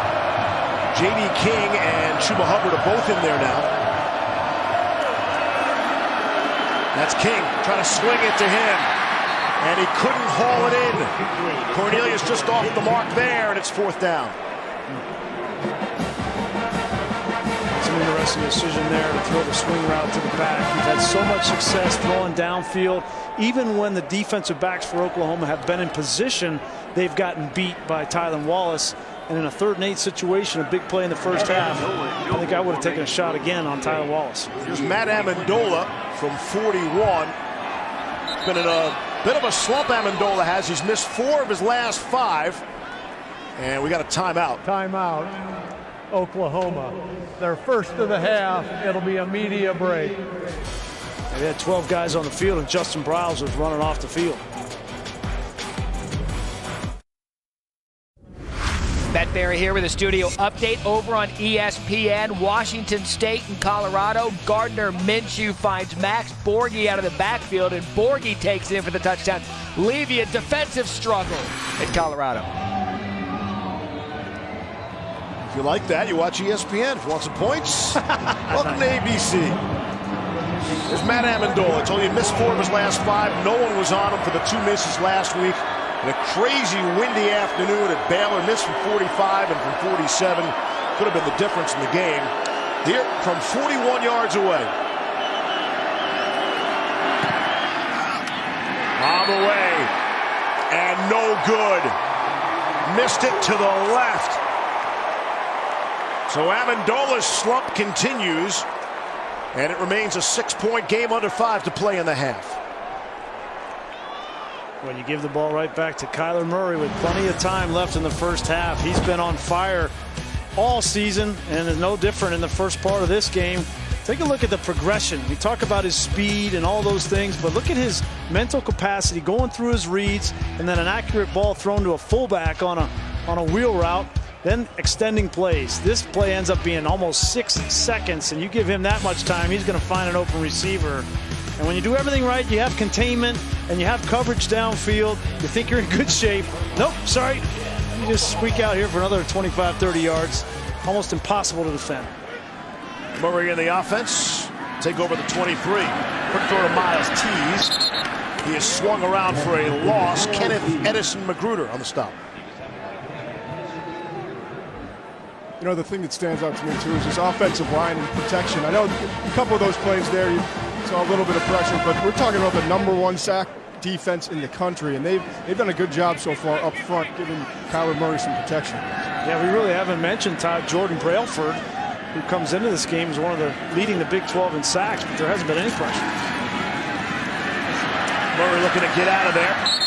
And you haven't mentioned Creed Humphrey either. We spent a lot of time talking about apparently the all-world center. I mean, people can't say enough good things about the center for Oklahoma, the man who makes that offensive line go. Well, really, the only one that matters is Lincoln Riley, and he said he's got elite skills, elite talent. Yes. No, I think he's the most talented player on the roster. Yeah, and you were like, whoa, whoa, whoa, whoa. I said, you mean more than your receiver or your quarterback? And he said he's got the prototypical size and build and skill set to play center. He thinks he's going to be an all-world talent. And here's a really friendly guy, too. Maybe off the field. CeeDee Lamb can't haul that one in. He's got the mean streak this entire offensive line has. It's just a redshirt freshman, and at 335 pounds, the thing that I was really excited about for Lincoln Riley is that he calls all of the runs up front. That's not the job of Kyler Murray. That's the job of Creed Humphrey, and he does it really, really well. 3 consecutive incompletions. Just as we were saying all these great things about Kyler Murray. Now we'll get our first punt on their first 3 and out of the day for the Sooners. Austin Seibert on the punt. He does everything in the kicking game. Got it away. A little contact. He's held up at the end there. And Dylan Stoner will just let it go out of bounds. Tonight on ABC, it's the ACC Showdown with playoff implications. It's Trevor Lawrence and #2 Clemson taking on 17th ranked Boston College. Coverage begins 8 Eastern on ABC and the ESPN app. Catch that game and every ESPN show on the app. Start your free trial of ESPN Plus today. It's the furthest north that Trevor Lawrence has ever played football. His previous high on the map was Virginia. You got a weather report on that card too? You can see if it's still drizzling. It'll be a little chilly. I think Steve Adazio will like it as bad as he can get it. Steve Adazio starring on game day this morning. Here's Cornelius, has good protection and is tipped. Knocked away Kenneth Murray. They call him K9. Able to knock it away with a hand. Yeah, nice play by Kenneth Murray. This is the second or third time they've tried to slip this ball behind the linebacker to Dylan Stoner. And Kenneth Murray, a smart football player, talking with Ruffin McNeil, really likes his Mike linebacker to think like he does as a defensive coordinator, and he did a really nice job reading that.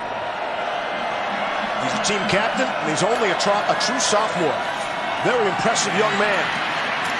Here's Hubbard, wrestled down by Murray. Bring him a 3rd down. Well, you know how difficult it is to be a captain as a true sophomore. That goes to show you how young this Oklahoma defense is and how starved they are for leadership. 3rd down and 7. Take a shot with Tylan Wallace. Top of the screen.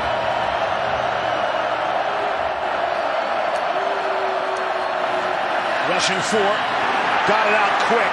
Looked to hit Stoner for 1st down yardage, and instead, Buki Radley-Hiles able to make the stop. A welcome addition back into that Oklahoma defense after missing last week's game. All right, Buki had a chance to intercept this and take it back for a touchdown. You mentioned he's looking right back into the sun there, but a golden opportunity for him to make a statement play defensively for Oklahoma, and he missed it. He dropped a pick 6 against TCU. Not that that was necessarily the same, but he's had some opportunities. This is Matt Hockett on to punt. Booting it to C.D. Lamb from the 17. Lamb's going the wrong way. And all of a sudden, we've had consecutive 3 and outs. 2 punts. Tired. What in the world is going on? Bedlam.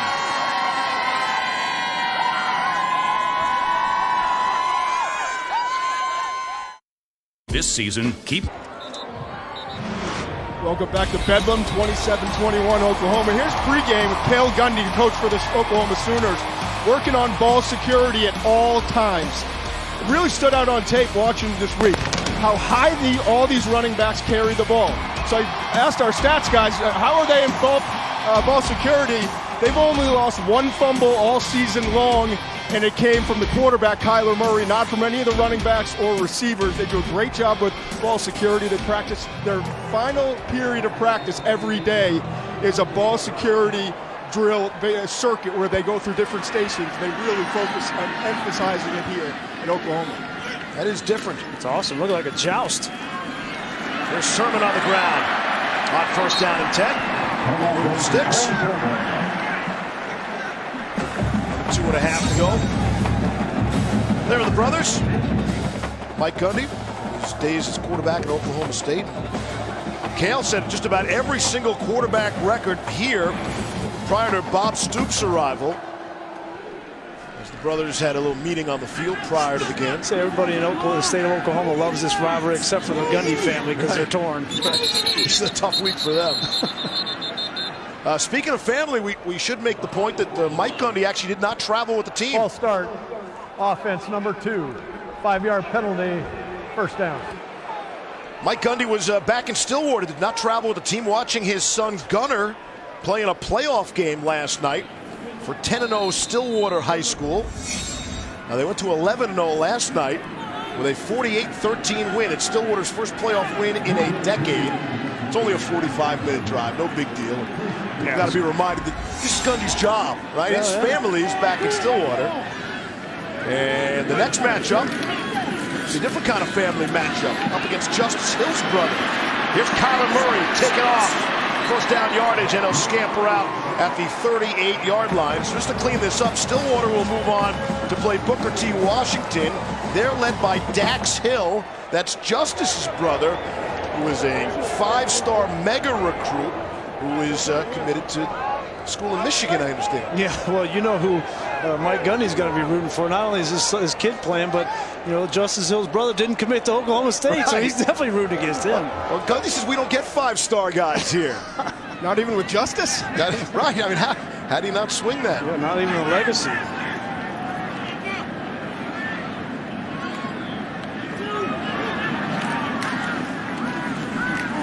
Murray to throw. And complete to C.D. Lamb. Right at the sticks.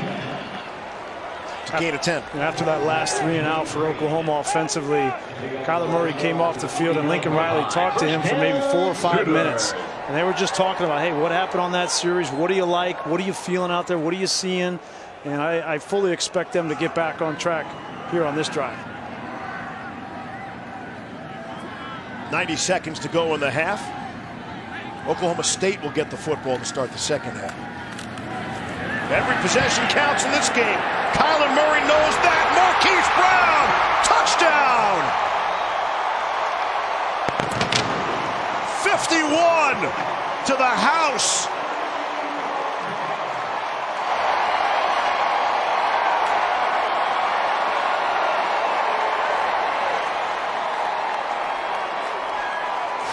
Well, much like Tylan Wallace has done 2 times in this game, you put Marquise Brown in the slot. He's matched up on a true freshman in Tanner McAllister, and that's just no contest there.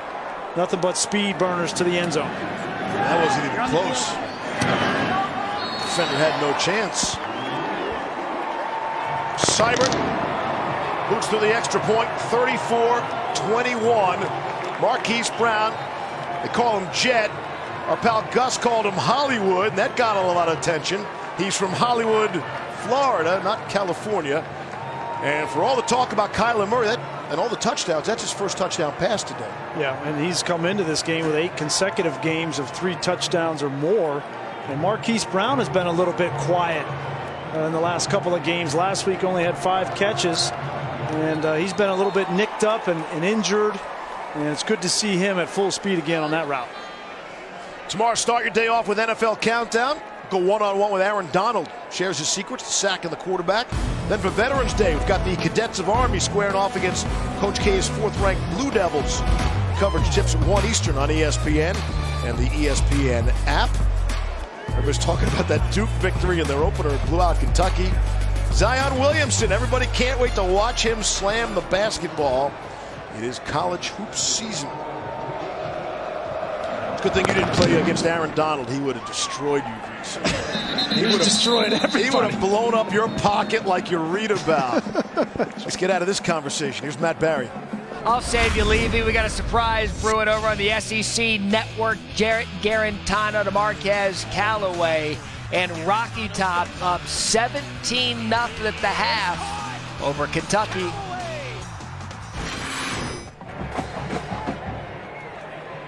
A little hangover for Kentucky after that Georgia loss, right? Yeah, everybody's talking about them. And actually, that went into that Kentucky-Duke game. People thought they were talking about the football team, right? More so than the basketball squad. Yeah, it seems like they've taken a little break. Here we go, minute 24 to go in the half. It's Chuba Hubbard on the ground.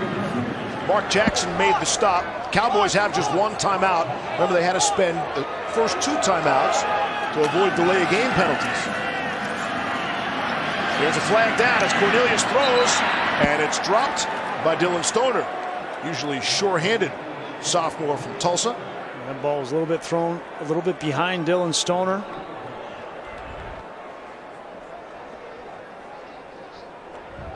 Offside, defense, number 18, 5-yard penalty, replay 2nd down. Plenty of time here for Oklahoma State. Correction, that results in a 1st down.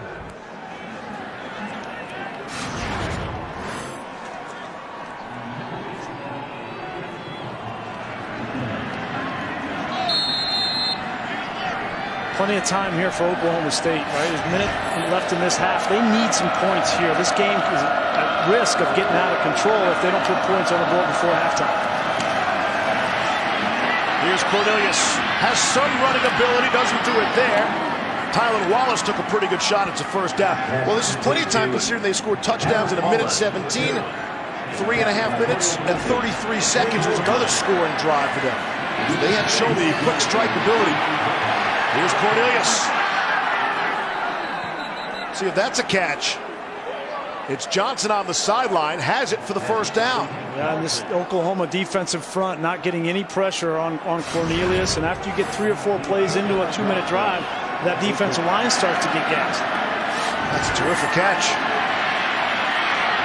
Cornelius drops one in there, able to hit Stoner. And I think about taking the timeout here, save that time. If you're going to take 3 or 4 shots to the end zone here. Put it on the ground. It's Hubbard. You said they had plenty of time, and they score. Chuba Hubbard from just outside of Edmonton, Alberta, scores the touchdown, and the Cowboys aren't going anywhere. Boy, that did not look good for Oklahoma defensively, and that's the kind of look that Lincoln Riley had during the Texas game, where they just were not able to have any answer for Texas offensively, and that was way too easy. Extra point is good, and we're back to being a 6-point affair. You know, we talked with Ruffin McNeil yesterday about this, and he said, you know, you blitz a freshman, you defend a vet. Right, and I think that drive just showed you he's playing defense. He's not rushing. He's not blitzing Taylor Cornelius. And I respectfully disagree with Ruffin McNeil's approach right there, because Taylor Cornelius is a senior, but this is his first year playing, and you got to put the pressure on him. They're not good enough in the back end to just sit back and play defense. Right. That took a whole 54 seconds. Didn't even have to use the timeout. Think about that. But this is the kind of game we expect, more of the same. And again, talk about these playoff teams, these great teams around the country. They play defense, and we have not seen anything out of Oklahoma's defense. It looks too easy for both teams, but we don't have the expectations for Oklahoma State. There's no question that they have to play better. They're not going to get any new players. There's no free agency, right? There might be a little bit of free agency now with the new rule and the 4-game rule. But when's the trade deadline? But you got to play with who you got. And right now, Oklahoma has what they have on defense. They're not getting pressure, and they're not covering well on the back end, and this is what you get. Here's Trey Brown. Let's see what he gets. Just out to the 20-yard line. A flag comes in late. 25 seconds left in the half.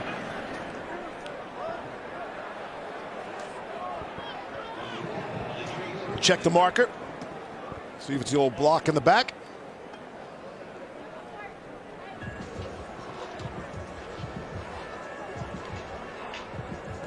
During the return, illegal block below the waist, return team number 2.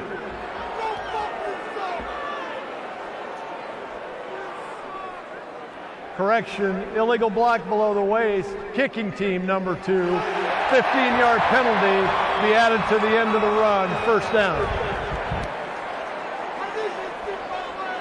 Mike Gundy said in his 14 years he has not seen these kinds of penalties. What about the chop block penalties? 4 times in the last 4 games. Said he hadn't had that in his last 10 years.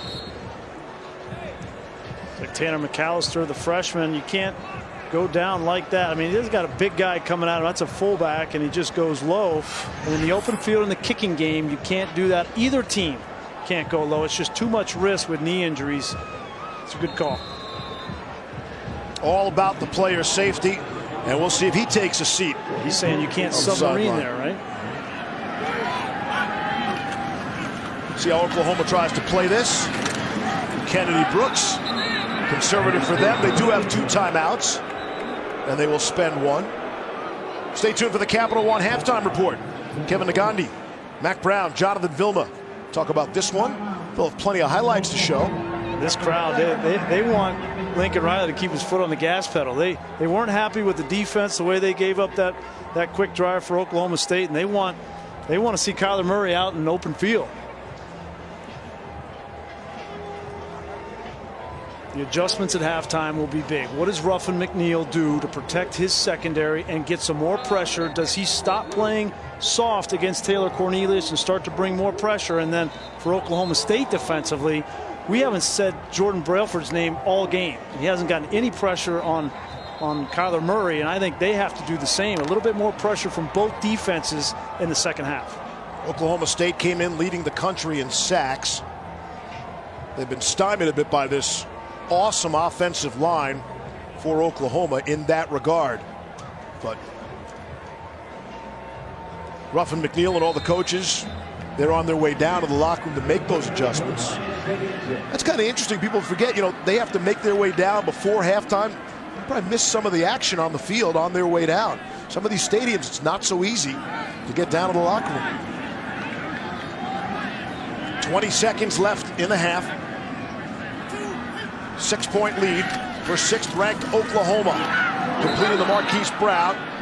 I'm going to say it's incomplete now with 15 seconds left. Colby Peel had the defense. So Oklahoma is thinking about the playoffs, Grease, and Oklahoma State is wondering where that 6th win is going to come from. Still got a tough, beyond this game, tough schedule the rest of the way, and they're trying to become bowl eligible for the 13th consecutive season. But they got West Virginia at home and at TCU. There are no guarantees, and they're obviously in a huge fight. Big underdog, 3-touchdown underdog here today. 3rd and 6. Murray to throw across the middle. Finding his way in the seam is Nick Basquin. Able to make the grab and a timeout. Oh, they didn't. Yep. They're going to clock it. The first down stops the clock and get this on the ground. That'll allow them to keep that timeout. But I think it's close here. 5 seconds. You can't really run a play and trust that you're going to get the clock stop with the timeout in time. I think you got to attempt a field goal here. It's normally the cutoff 6 seconds, but Lincoln Riley's going to roll the dice.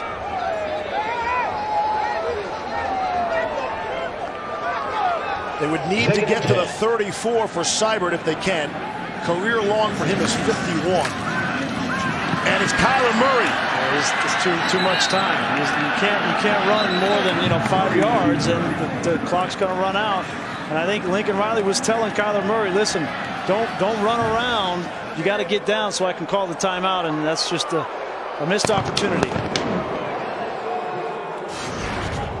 This is where the speed of Kyler Murray came back to bite him, right? He's so fast that he's like, I got green grass, I got green grass. You guys should go down right there. If you went down right there, you can call the timeout, but that very clearly ran out. Oklahoma getting a little greedy at the half, maybe. Trying to get one more yard. It's been the most explosive offensive game, any game in the FBS this season in terms of combined yards. We'll send you back to Kevin, Mac, and Jonathan in the studio after this message from your ABC station. You're watching Veterans Week coverage on ESPN, brought to you by USAA. Welcome back, Norman, Oklahoma. Halftime of Bedlam as we honor our heroes on this Veterans Day weekend. Halftime 34-28, Oklahoma. Why wouldn't it be an explosive first half? Take a look now at our Pacific Life game summary. Over 60 points of offense and over 800 yards. And Oklahoma's done it on the ground. They're almost to their average for the season per game.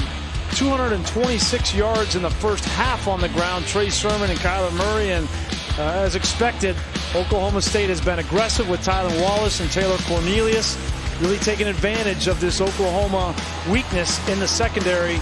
Already over 300 yards passing in the first half. And we would anticipate more of the same in the second half. Yeah, no question. I mean, why should we think the defenses are going to take over here? Well, I think the defenses need to be more aggressive. They're giving up so much so easily. At least take your shot. Try to get to the quarterback and try to get to Kyler Murray and disrupt them a little bit. Both quarterbacks in rhythm, and if you just sit back, they're gonna make you pay. Should point out we are ahead of last year's pace when they had the highest scoring edition of Bedlam. Oklahoma winning 62-52 last week, and the Cowboys will get the football, and they will start at the 25. Steve Levy with Brian Greasy. You'll hear from Todd McShay shortly, and we came in talking about Oklahoma 6th in the country. They need help. They don't control their own destiny. They need teams in front of them to lose, but they need to help themselves by making a defensive stop here and there. Listen, we keep waiting for Oklahoma to show up defensively. I think this is who they are. Last week against Texas Tech, they gave up, and they had to win that in the end, right? They had to get to an onside kick. And again, I think this is going to come down to the fourth quarter, and they're going to have to make a stop for Oklahoma State. And this is just who Oklahoma is. They're going to have to outscore people to win. Average 9.5 yards combined every snap in that first half. Knocked away, and a flag comes out. And that's how we open up quarter number 3. Trey Brown had an opportunity for an interception there. He jumped the slant route. Ball was thrown a little bit low. Personal foul. Hands to the face. Defense number 72. 15-yard penalty. Automatic first down. It wouldn't have mattered. Bledsoe. Junior from Lawrence. And the penalties continue to be a story, although much less than they were a week ago. Lincoln Riley came out in his press conference and said it was a great win. It was bad football. Going right into all the penalties. That was the first thing he addressed in the locker room after a win, after a big win. That's how much it's on his mind. Cornelius in some trouble. Able to escape. It's batted away and hits the turf. Ronnie Perkins got a hand on it. Boy, and Taylor Cornelius is lucky that ball was deflected, because if it wasn't, he was throwing it right to an Oklahoma defender. Take a look, makes a great play to spin out, but he's trying to throw this ball, and that would have gone straight to Oklahoma. A break for Cornelius. Trey Brown would have had another opportunity for interception.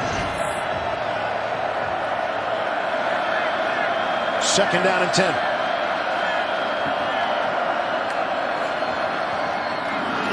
Quick toss to Hubbard. Won't get back to the line of scrimmage. Knocked backwards by Kenneth Mann. Right off the bat here, Steve, in the second half, this first drive, you see a little bit of a different approach from Ruffin McNeil. They're not having two safeties back. They're bringing the safety, Buki Radley-Hiles, up around the line of scrimmage, trying to get more pressure on Taylor Cornelius. Now in a third and long situation, you're going to keep these two safeties back here, and you're going to roll them over the top to protect the corners.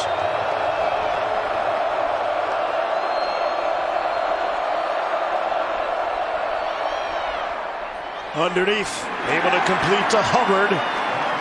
Well short of the first down. Jordan Parker made sure of that. And it's fourth down. And we hear so much about those halftime adjustments.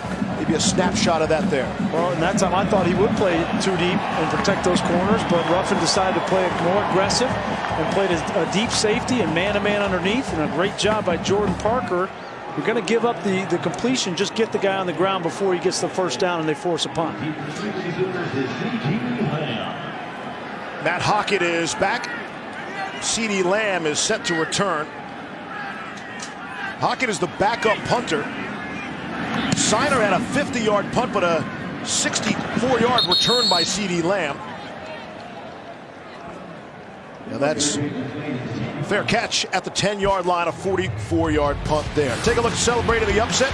Brought to you by Outlaw King on Netflix. This was 4 years ago. Bedlam right here. 19.5-point underdog. Tyreek Hill. They kicked it to him a second time after a roughing the punter call. Bob Stoops elected to re-kick. Tyreek Hill, a 92-yard punt return, tied it. And then the Cowboys able to win in overtime. And that's the last time they were able to win in the series. But what a scene that was here. Yeah, they were huge underdogs, almost 20-point underdogs coming into that game. And very similar situation here today as three touchdown underdogs coming into this one. On first down, here's Trey Sermon. Started the game with a 60-yard run. Puts his foot in the turf and making people miss. Justin Phillips able to finally bring him down. The other thing about that game 4 years ago, Grease, the Cowboys were 5-6 going into Bedlam, so they needed that game to win to get bowl eligible. And they finished 7-6. They had a big bowl before that, a big bowl after that. So Mike Gundy has proven over the years it might take one season to step back, but they're right back in the picture the next. And just the week before that game was when they made the switch to Mason Rudolph, and that was his first win as a Cowboy. Sermon's over 100 yards rushing. They'll add to that. Kenneth and Edison Magruder made the stop. Well, we talked about the adjustments for Ruffin McNeil and Oklahoma defensively, being a little bit more aggressive, playing more man-to-man coverage. I think the same thing could be said for Oklahoma State defensively. They need to get off blocks. They have been killed in the run game. They need an extra man in the box, the safety down in Magruder, and these defensive linemen need to shed blocks. Easier said than done versus one of the best offensive lines in the country. All sorts of time for Murray. CeeDee Lamb hauled it in. They're going to say no, he's out of bounds. Lamb's pointing to the scoreboard. Let's take a look. Yeah, that left foot was down. Clearly, he had possession, even though it was in one hand. He clearly had possession and a foot down. And CeeDee Lamb's one of the best wide receivers in the country, in my opinion, with his body. Question, did that right foot come out? It didn't look like it. I think that was a good catch, but he's got great body control, Steve. We're going to take a look. The ruling on the field of an incomplete pass is under further review.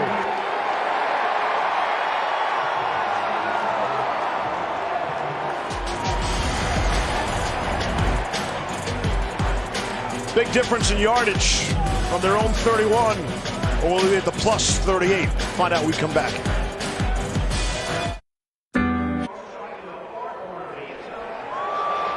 After review, the receiver got his left foot down inbounds with possession. It is a completed pass. First down for Oklahoma at the 38-yard line. Yeah, it is. Had that one all the way.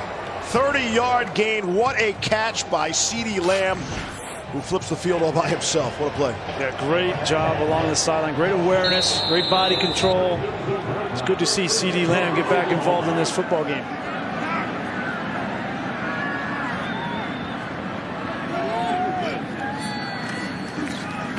Pressure up the middle. Murray doing the dance. And unable to complete it. Tried to hit Sermon coming out of the backfield to bail him out. Couldn't get it to him. Well, they were trying to get a slip screen to CeeDee Lamb there. And we mentioned CeeDee Lamb a week ago. He had two personal fouls. He had an unsportsmanlike and a personal foul penalty on the same play at the end of the week, the end of that Texas Tech game. And we asked Lincoln Riley about it. Because clearly it was a meltdown on the part of CeeDee Lamb. And he said, you know, if you knew the kid, you knew that that's not CeeDee Lamb. That is not how he plays football. He is a disciplined football player, and it's good to see him back involved in this game. Ineligible player downfield, offense number 72. The ball was thrown beyond the line of scrimmage. 5-yard penalty, replay second down. It's Ben Powers. Because they were throwing a slip screen, right? The offensive line is going downfield to get a block, and so you got to know as a quarterback, when your screen is not there, you got to throw it in the ground behind the line of scrimmage to avoid the penalty. What I liked was Lamb's reaction. He said, that's all on me for the penalties last week. For the rest of my time here, you will never see that again. And Lincoln Riley was just blown away. So that's totally out of character for that kid. Still trying to sort some things out.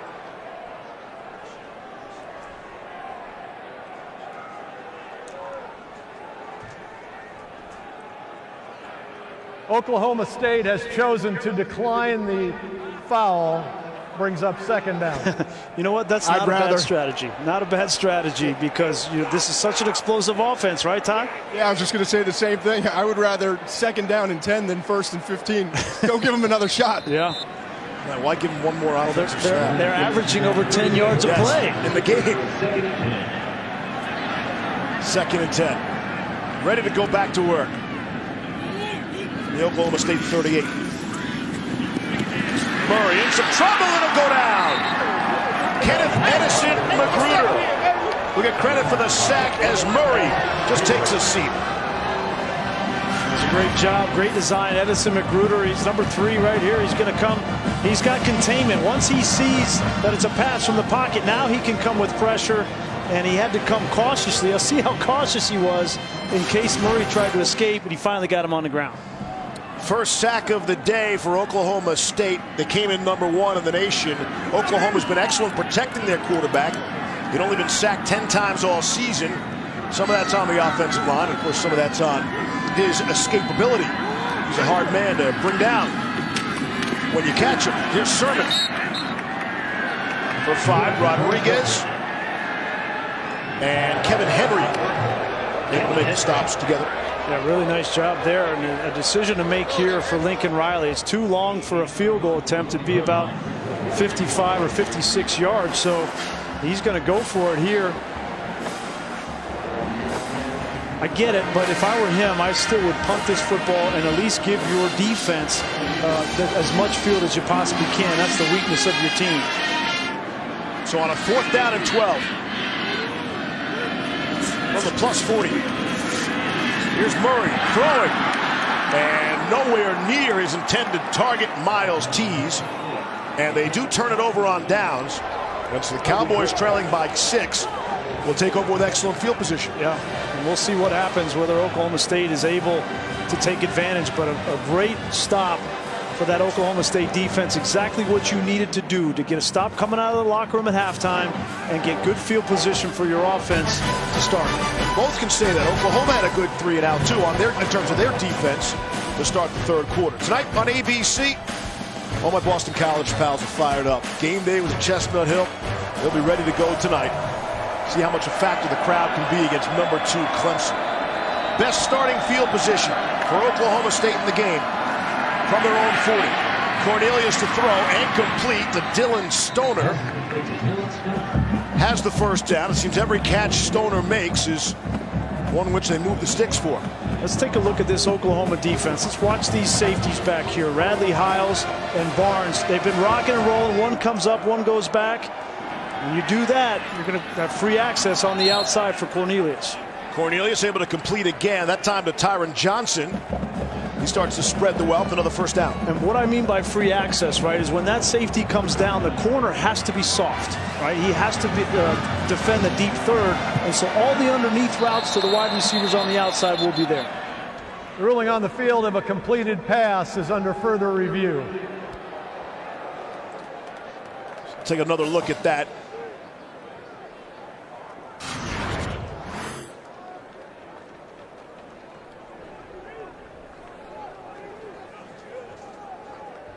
The umpire blocking your view on that replay, Michael Cooper. Tough to tell. Yeah, certainly didn't look like a clean catch right off the bat. The question was, did the ball touch the ground and help him to catch the football? But from those two looks, nothing conclusive. You know, Mike Gundy says we don't get five-star guys here. Tyron Johnson's a five-star player. Went to LSU. Wanted some more opportunities to catch footballs. Redshirt junior from New Orleans. Well, there was a lot of questions as to who would step up for Oklahoma State from the receiver position. Obviously, they lost a ton with James Washington and Marcel Aitman. And then J.J. McCleskey, remember, he left after 4 games, felt like he wasn't getting the ball enough. And really, Tylan Wallace has taken over that role as the primary receiver for this offense. After review, the ruling on the field stands as called. And Tyron Johnson has been that secondary guy that has come along. And Dylan Stoner really has taken over from McCleskey in that slot position. McCleskey played the 4 games. That's the magic number. Now it is. is. Current college football landscape. And he will look to go elsewhere. Play football elsewhere next season.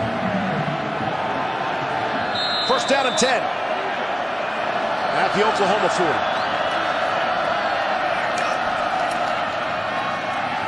Here's Hubbard. Inching closer to another first down. It's an impressive Cowboys drive here. Well, that's a great first down run there. You almost gain 10, get another first down. So you're going to give them 9. But if Oklahoma State can run the football here in the second half, they'd be really dangerous. Cornelius on the move, directing traffic and throwing. Had a man come open, couldn't put enough air underneath it for Wallace to catch up to it. Yeah, there's a lot of backyard ball going on right now. Kyler Murray extending plays, and now Cornelius extending plays, and Wallace just tried to separate off of a broken route. And if Cornelius would have held it a little bit longer, it would have been a touchdown.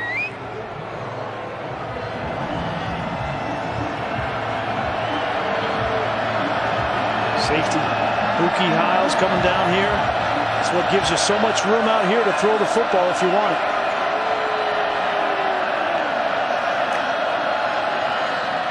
Trying to run for it with Hubbard. We'll see where they mark the forward progress. It'll be very close. Kenneth Mann and Kenneth Murray coming up big for Oklahoma. They gave it to him, I think. Yep. They're moving the chains. That looked very close. But they gave him the forward progress. They're not even going to take another look at it. Oklahoma State quickly snaps the football. Cornelius throwing and a grab. Dylan Stoner goes up to make the catch.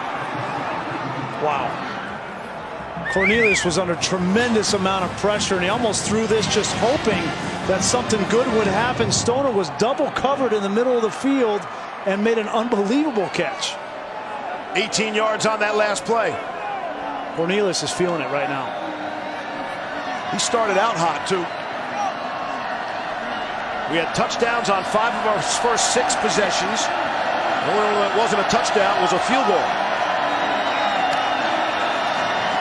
On the ground, Chuba Hubbard trying to spin away. Good second effort.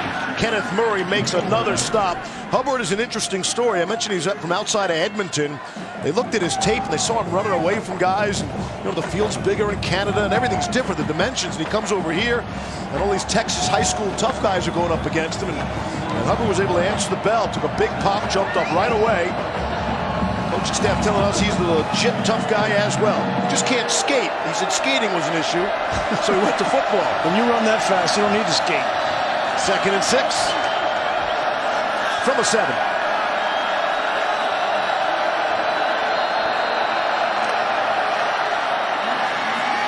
It's Hubbard again, trying to turn the corner, and he's lassoed down.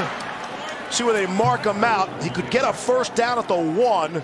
It is Buki Radley-Hiles who made the stop. You see the speed here of Hubbard, a 10'4", 100-meter guy. He runs right around the edge of the defense and almost gets another first down, brings up a 3rd and short here. This will be interesting because Oklahoma State has not been very good this season running the ball in short yardage situations between the tackles. We'll see if they take this ball to the edge as well.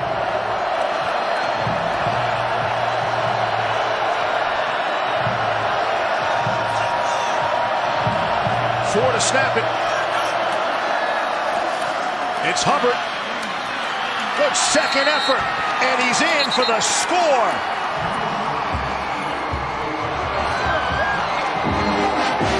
And we are all tied up at 34 with 7.5 to play here in the 3rd quarter. That was an impressive drive by Oklahoma State. And a big-time block by the tight end, Jelani Woods. Here he is. He's just going to come off on the defensive end. He's a converted quarterback, but he's 6'7", 250 pounds, and he just clears the way for Hubbard to get in for the touchdown. That's an impressive young man right there. To make the move from quarterback to tight end is not easy, and to be that physical is unheard of. Everybody in college football is a converted quarterback. And they're all coaches' kids. Matt Ammendola boots it through and breaks the tie. It's our 3rd lead change. 7:32 to go in the 3rd. Oklahoma State by 1.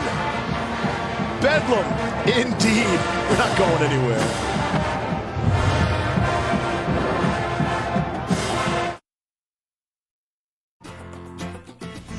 College football presented by Jared on ABC is brought to you by Mazda. Feel alive. Northwestern Mutual. Spend your life living. And Best Buy. Let's talk about what's possible. Bedlam 30 years ago. Mike Gundy a chance to win the game. The ball is dropped in the end zone. Oklahoma beats Oklahoma State 31-28. Barry Sanders won the Heisman that year, rushed for 215 yards and 2 scores. And there is Mike Gundy, who has spent more than half of his life either quarterbacking or coaching at Oklahoma State. He was a heck of a quarterback, no question. So here we go. Oklahoma trailing by a point. 7.5 to go in the 3rd. Well, if Oklahoma State is going to keep this lead, they're going to have to figure out this offensive line and this run game for Oklahoma. Take a look. Some of the plays that these big guys coming up are setting up. Samaya, Ford. This is Bobby Evans pulling. Look at how everybody's covered up. Ben Powers, that play could not have been better blocked. You get Trey Sermon and Kennedy Brooks to the 2nd level, and then they're going to make you pay. And you add in Creed Humphrey at the center position. I think this is one of the best, if not the best, offensive line in college football. And Oklahoma State is going to have to continue to get that 6th and 7th man in the box to stop the run game. On the ground with Trey Sermon, able to squeeze through a hole. There is a penalty marker down. And just to say those nice things about the offensive line. Let's see if it's coming back for a holding. We'll check. Holding. Offense, number 71. 10-yard penalty from the previous spot. Replay first down. That is Bobby Evans. And again, the offensive line coach, he's the co-offensive coordinator, is Bill Bedenbaugh. Apparently, we mispronounced his name about 1,000 times last week. And so we want to clean that up and apologize to his entire family. Good news for Bill, by the way.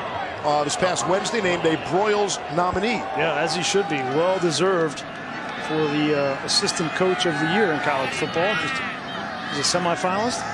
Yep, and for all the talk about Lincoln Riley, to the NFL one day, and they say the same things about Coach Bedenbaugh as well. The NFL might be looking at him. Right now, all eyes on Bedlam. And Kyler Murray. It shows you some of the arm strength. They'll throw it away there. game feels like it's taken a big turn all of a sudden in favor of the Cowboys. Well, I think you kind of knew when you get a stop on defense, either one of these teams, that the other offense, they're going to score. It's just a question of whether it's a touchdown or a field goal. And I think Lincoln Riley knows, he knew coming in this was going to be a dogfight. It's going to be a fourth quarter game, and that's just the way it's been for Oklahoma, especially last week and again this week. Sermon on the ground. First 5 possessions for Oklahoma, they were able to manage 27 points. The last 4 possessions, a total of 7 points. And credit to that Oklahoma State defense as well. You're seeing Oklahoma State defensively move around a little bit more. That time, a nice rush from Jordan Brailford. Calvin Bundage with a wrap around the edge. Gets a tackle for loss. Here's 3rd and 21. Murray trying to escape from Justin Phillips. And he'll throw that one away. The Cowboys defense holds off the punt. Back-to-back stops for Oklahoma State defensively, and you got to give credit to Jim Knowles, their defensive coordinator, who's a first-time defensive coordinator here for Oklahoma State in his first year. Came from Duke, where he was the defensive coordinator for 8 seasons. And he's got a much different approach defensively. Does a lot on the defensive side, a lot of different looks, and he's brought more pressure here in the second half, and it's helped him. There's a look at Austin Seibert. One of 3 players does all the kicking for his respective team. Kickoffs, field goals, and punting. And Dylan Stoner from the 42 headed the wrong way, and he will be dropped at the 40-yard line. Matt Barry, take it away. The Big Ten West implications between Iowa and Northwestern here. Quarterback Nate Stanley, good play fake up top to Amir Smith-Marset. 28-yard touchdown. Hawkeyes up 3 late in the 3rd. We are middle of the 3rd here, if you will. What do we have, a 2-hour first half? It's like the Snickers commercial. I love Snickers. I have a lot of Snickers left over from Halloween. The kids brought that. Should have brought some with me. Are they fun size or are they full size? You don't get the full size very often anymore. That's the lottery. Gonna be here a while? We're having a good time. Tyron Johnson, what a play to get the first down, leaping over Trey Brown. Gain of 12. You got to be courageous and try this for obvious reasons. I don't get it. What do you mean? First down and 10 there across midfield.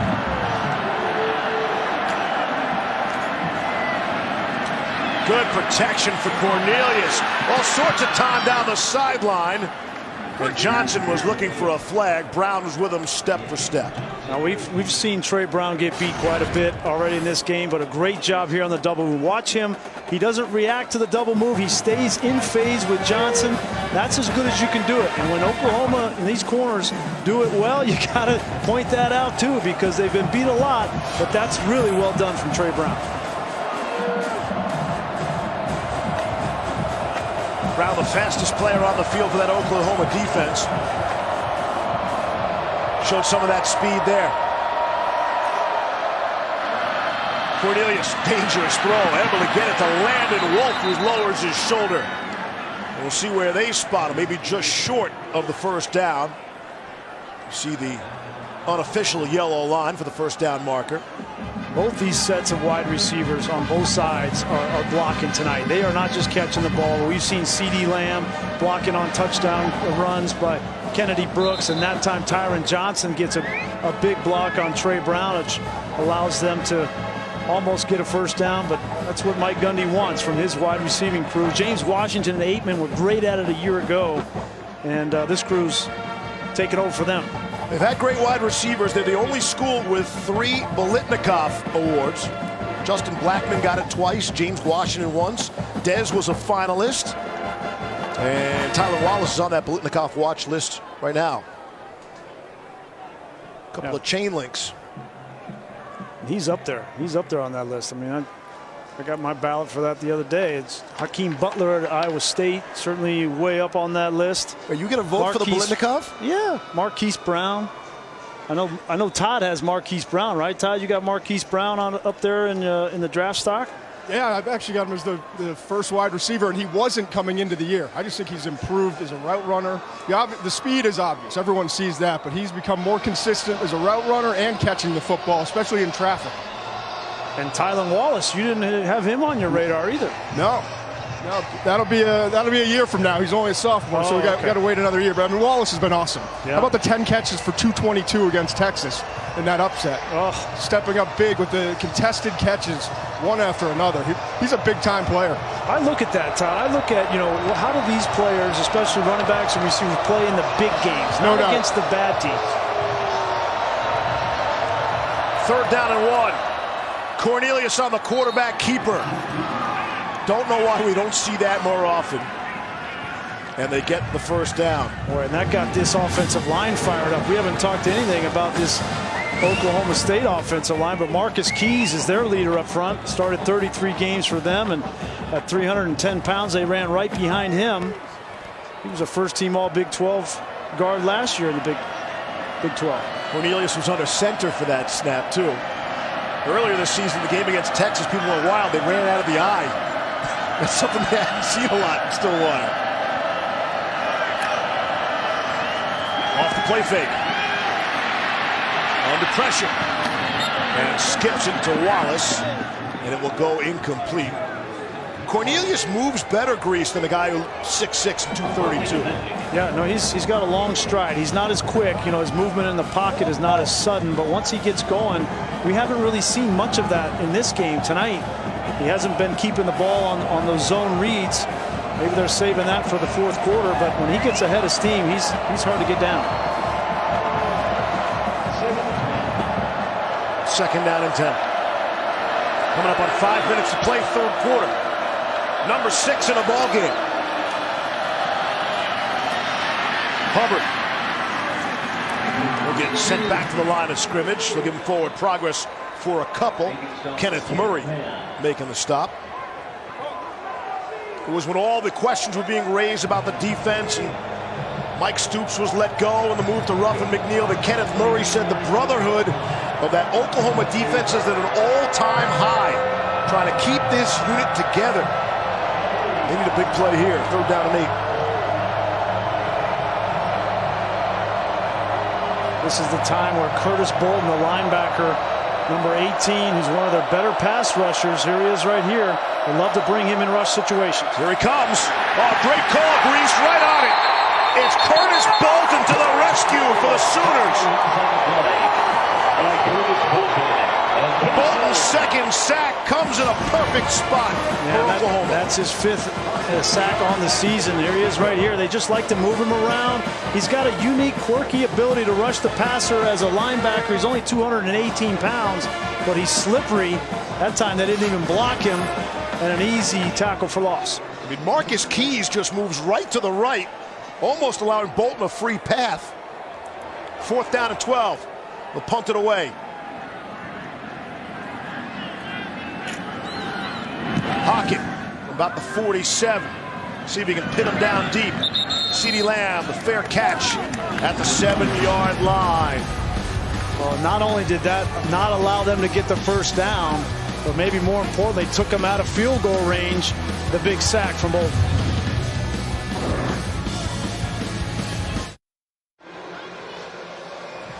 Welcome back to Veterans Week on ABC. Brought to you by USAA. 122nd consecutive sellout here at Memorial Stadium, the Palace on the Prairies. You see the National Championship Trophy presented by Dr. Pepper. All smiles for now. Oklahoma with the football, pinned back deep in their own territory. Here's Kennedy Brooks, breathing room and then some, out to the 28-yard line. How do you like me on 1st down? Perfect. You think you get Oklahoma State and you get them backed up inside the 10-yard line. They just run this counter. They pull around Cody Ford. The big fella gets to the 2nd level, and Kennedy Brooks. Everybody knows what play's coming. It's not like it's a secret of what Oklahoma's going to do running the football, but it's just very difficult to stop with such a good offensive line. 20 yards there. You can see he's averaging better than 10 yards per carry. Reminds me of Trey Sermon, the first offensive snap of the game, ripped off 60 yards on the right side.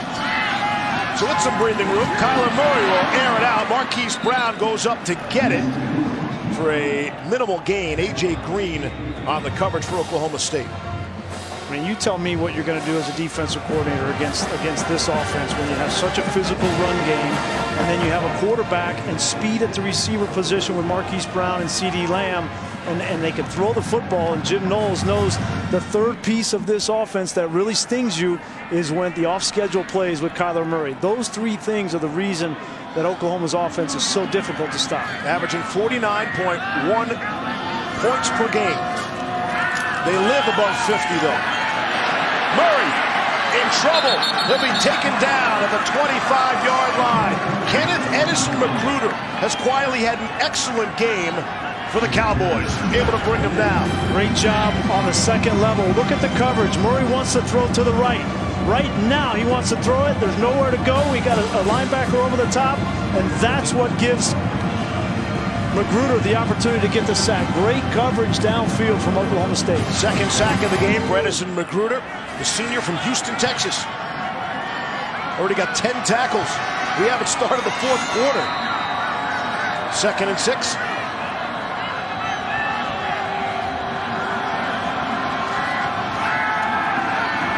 Murray in some chaos, able to get it out to Brown. Oh, Brown makes people miss. Across midfield, and they'll scamper out of bounds there. Marquise Brown, slippery for 25. Yeah, Rodarius Williams there, number 8, the corner. That's who needs to make this tackle. This is the 4th or 5th time that Marquise Brown has caught this little shallow cross, and there comes Williams. He overplays it and gives up an extra 20 yards. Green and Williams, and neither one could come up with the play. Just across midfield.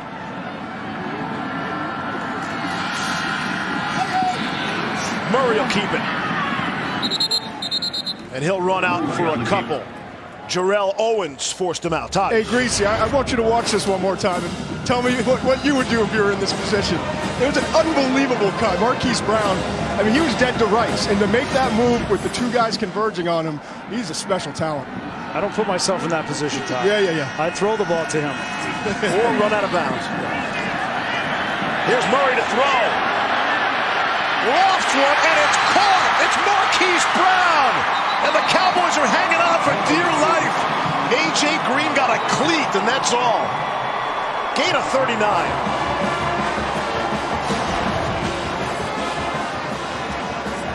Todd talked about his route running, and it's just a double move on the outside. A.J. Green bites. The ball's a little bit underthrown, but Marquise Brown comes back and makes a nice play. Low snap. Murray able to keep it. And then get off to Kennedy Brooks. Good play by Murray to handle that snap. The final 20 seconds of the third quarter.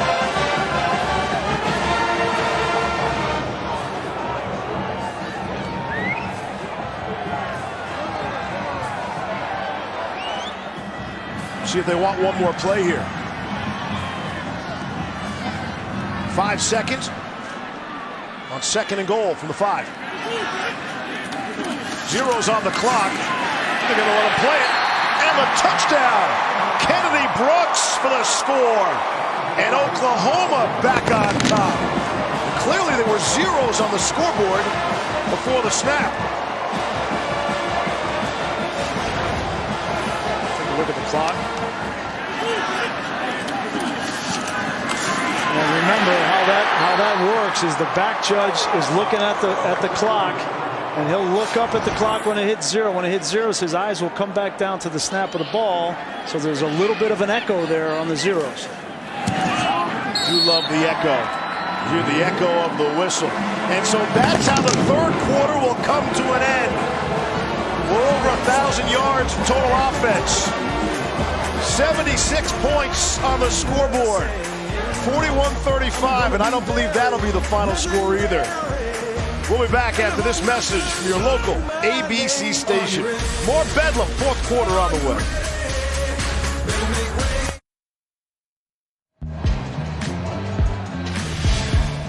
Welcome back to college football on ABC, presented by Jared, the Sooner Schooner, doing his thing. Look at my man there. That is nuts. He's going to have a a headache after that, I would think. A blood rush to your head.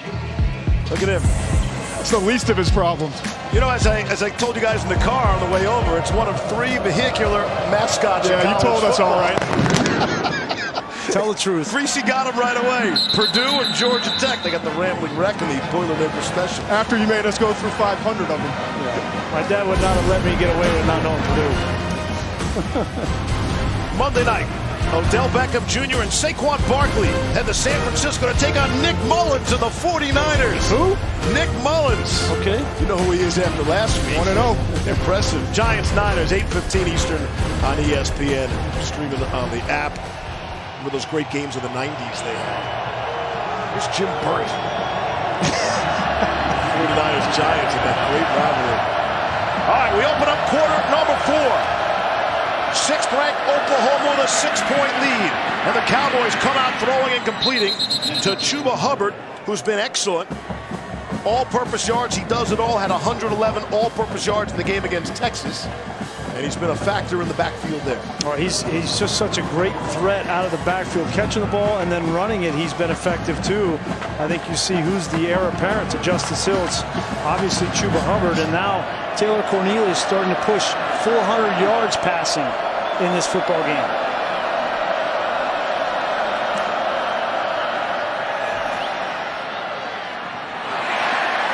Wallace couldn't haul it in. Parnell Motley met him on time. Nice job by Motley coming back and making a play on the football. Even though you're beaten with the route, don't give up on it.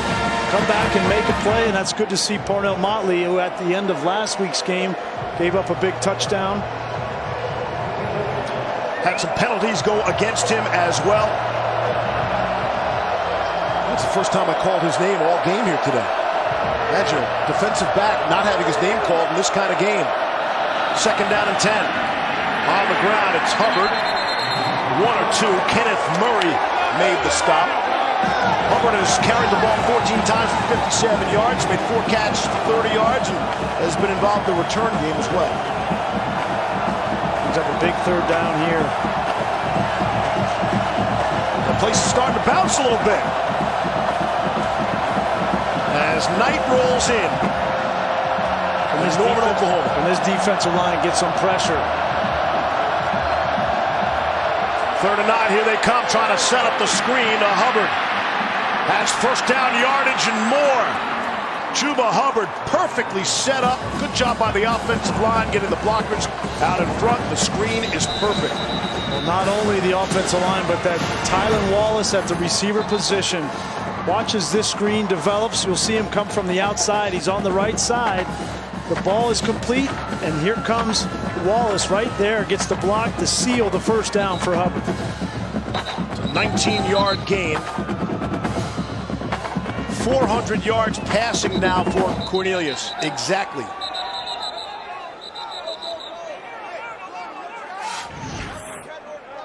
Looked like Oklahoma had a player down. Jordan Parker. Both teams went to the sideline, and now officials calling them back out as Parker got up and walked off the field. Reset the play clock, and let's go. That was 1st down, number 51. We're 1 minute and 15 into the 4th quarter. Cornelius has all sorts of time. He'll throw and able to complete.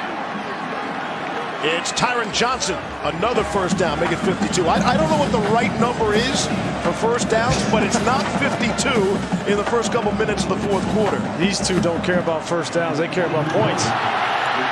Issues the snap. Cornelius on the run, throwing and completing.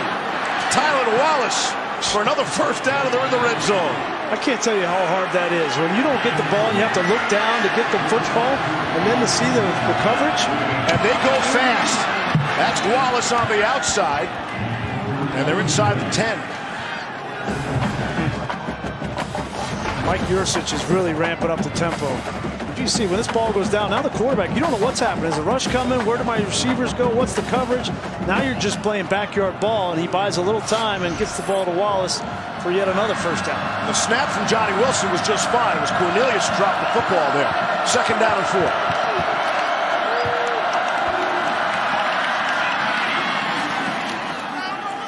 Another first down. L.D. Brown, his first carry of the game and 11th of the season. Richard, sophomore from Dallas, checks in. I don't think we've had, Steve, a turnover in this football game. And neither one of these defenses has really challenged, whether it's an interception, fumble. Neither one of them have got many turnovers on the season. Oklahoma only has 7 coming into this game. And that's 123rd out of 130 teams in college football. They desperately need a turnover. First down and goal. Cornelius will throw back to the end zone, and it's knocked away. Looking to go to Tylan Wallace, and it was Motley there with the excellent coverage. This is the matchup that Oklahoma State wanted. Wallace on Motley, and Motley just gets enough there, gets that hand up. It's a good no call by the official. Both the offensive player and defensive player were pushing off, and give credit to Motley. Motley was so upset with his play a week ago, the coaching staff had to remind him, hey, we won the football game. We won. They try to just move on to the next play. Here is the next play. Second down and goal. 3 to snap it. They get it away. It's Hubbard able to slice through for the score.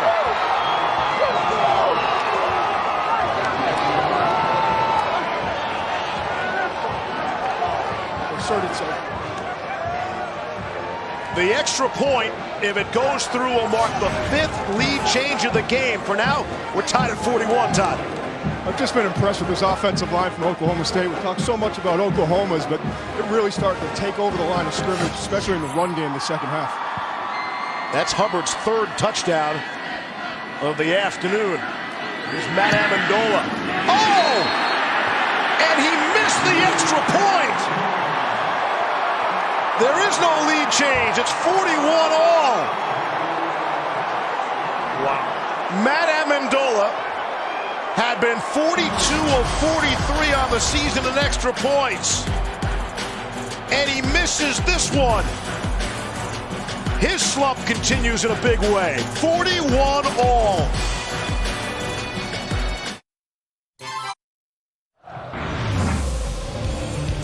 Go back and look at the 2 misses from Matt Ammendola. This was a field goal earlier in the game. He hooked it. And then take a look at the hold here. He doesn't spin the laces out, Steve. As a holder, you got to get that ball down and spin the ball so the laces are facing away from the kicker's foot. And that time, Matt Hockett, the backup punter, the redshirt senior, didn't spin the ball. It may have affected that extra point. Most of America is saying Ray Finkel wants the laces out for Ace Ventura, but that we lost on you, Grease. Here's Trey Brown. Nothing doing. Ammendola is now 117 for 120 career extra points. That Barry knows what I'm talking about. Steve Levy now for the All-State Mayhem moment. There is never a bad time to promote SportsCenter. Even in the middle of a Quadri Allison 97-yard touchdown run in which he throws Vodtech defenders on the ground. ACC Coastal leading Pitt wins 52-22. And Levy, while I'm at it, I'll be on SportsCenter tomorrow morning at 7 a.m. Eastern over on ESPN. Shameless. Self-promo there. I would have said that, Barry. It's better if it comes from me than it comes from you. All right, here we go. The missed extra point leaves us tied at 41 all. Still a ton of time left for Kennedy Brooks. And Oklahoma is out beyond the 30, gain of 18. Puts Brooks over 100 for the game.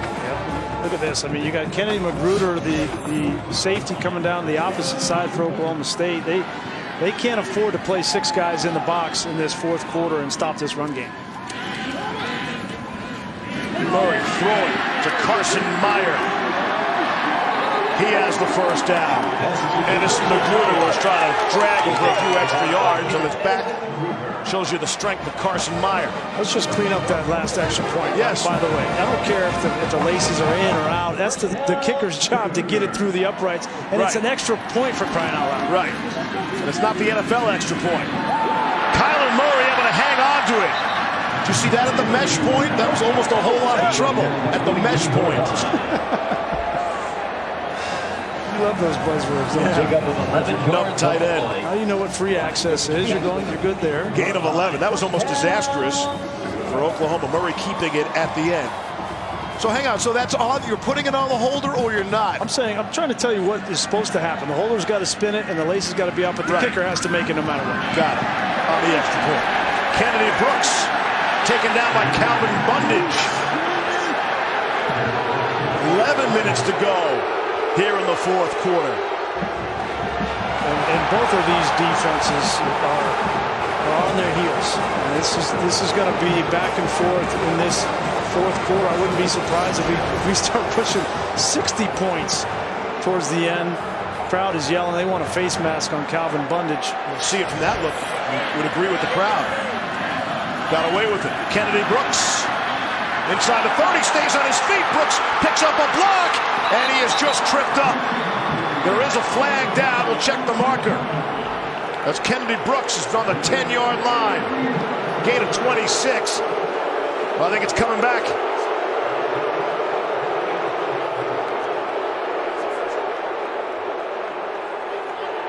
Holding offense, number 74. 10-yard penalty, replay second down. We've had 2 penalties on left tackle Bobby Evans. This is the first one on Cody Ford. He's going to pull around to lead for Kennedy Brooks, and his job is to get the outside of that. And that's a poor call, a really, really bad call. And I get it. When a defender goes down on the ground and you're engaged as a lineman, that's all that the official sees. But that was not a holding call. And Mike Schwab, our director, with the excellent cutaway. Immediately, I'm thinking, show me Lincoln Riley. And Riley appears on your screen because you want to see the instant reaction. And Riley was just looking down at his call sheet. He is forever cool and calm. 2nd and 13. Under 10.5 to play. Both Sermon and Brooks in the backfield. It has to be because they're the only healthy running backs Oklahoma has. Murray does a little dance, and he's going to be spun around for a loss. Dropped in a big way. Eamon Ogbong Bimiga able to make the stop. Amen on that. Great coverage downfield. Marquise Brown is who Kyler Murray wanted to get. You're going to see he's looking downfield. Marquise Brown ends up being double covered. Here he is. This is Marquise Brown, and you see both these defenders. That was great coverage downfield. And then Amen gets in the backfield for the sack. Really, Amen? That's his name. That's his first name. Yeah. I'll do the first. You do the first names. I'll do the last names. Perfect. See how it works.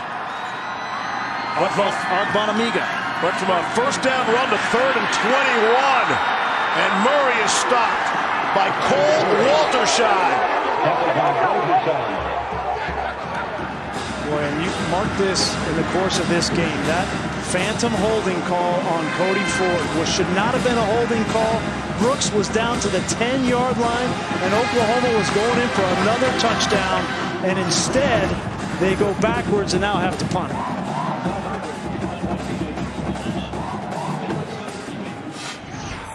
So from 1st and 10, now 4th and 24. And the punt from Seibert. Called for a fair catch and let it bounce, and it'll be down at the 22-yard line. 8 minutes, 38 seconds left in the fourth. Regulation time. College football on ABC is presented by Jared. Dare to be devoted.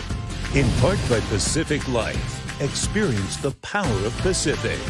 And Buick, proud partner of the NCAA. 17 years ago, Oklahoma was eyeing a possible national championship matchup against Miami. Oklahoma State was 3-7. They were 27-point underdogs, down 13-6 in the fourth. Cowboys put up 10 unanswered to upset number 3 Oklahoma. Yeah, and this is during the break. Lincoln Riley talking to the officials. He wanted that face mask call on Calvin Bundage, which I don't disagree with, and then the obvious phantom holding call on Cody Ford. But you know what? Oklahoma's not going to get the benefit of the doubt. They know that. And he's going over his defense saying, listen, this is us against the world. We're not going to get a call. We have got to dominate this last 8.5 minutes of this game to win. So here we go. A missed extra point would have given Oklahoma State the lead.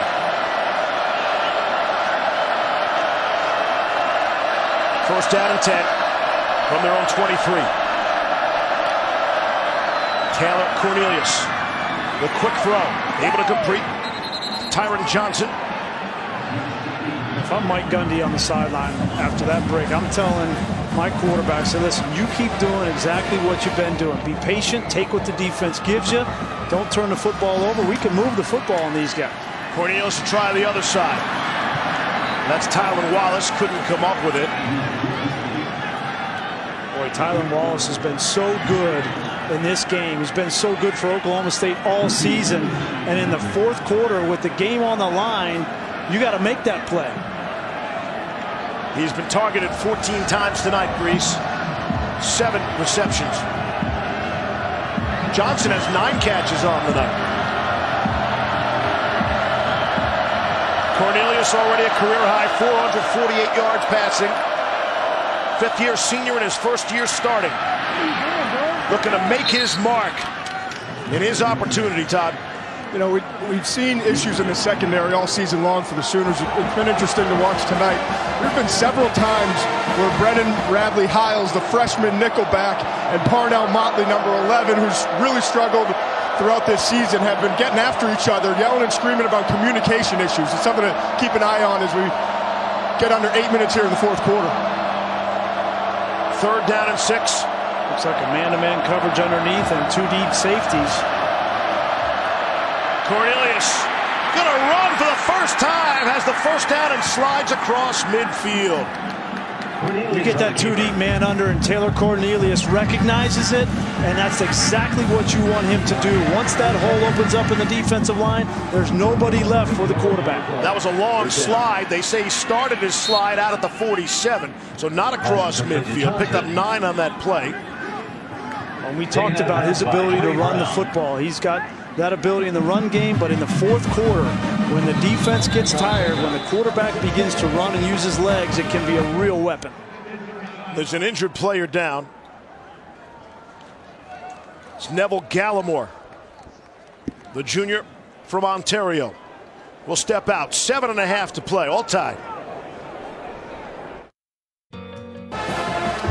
Welcome to Veterans Week on ABC, brought to you by USAA. With the ball spotted at the 50. We're all tied at 41. How even things are.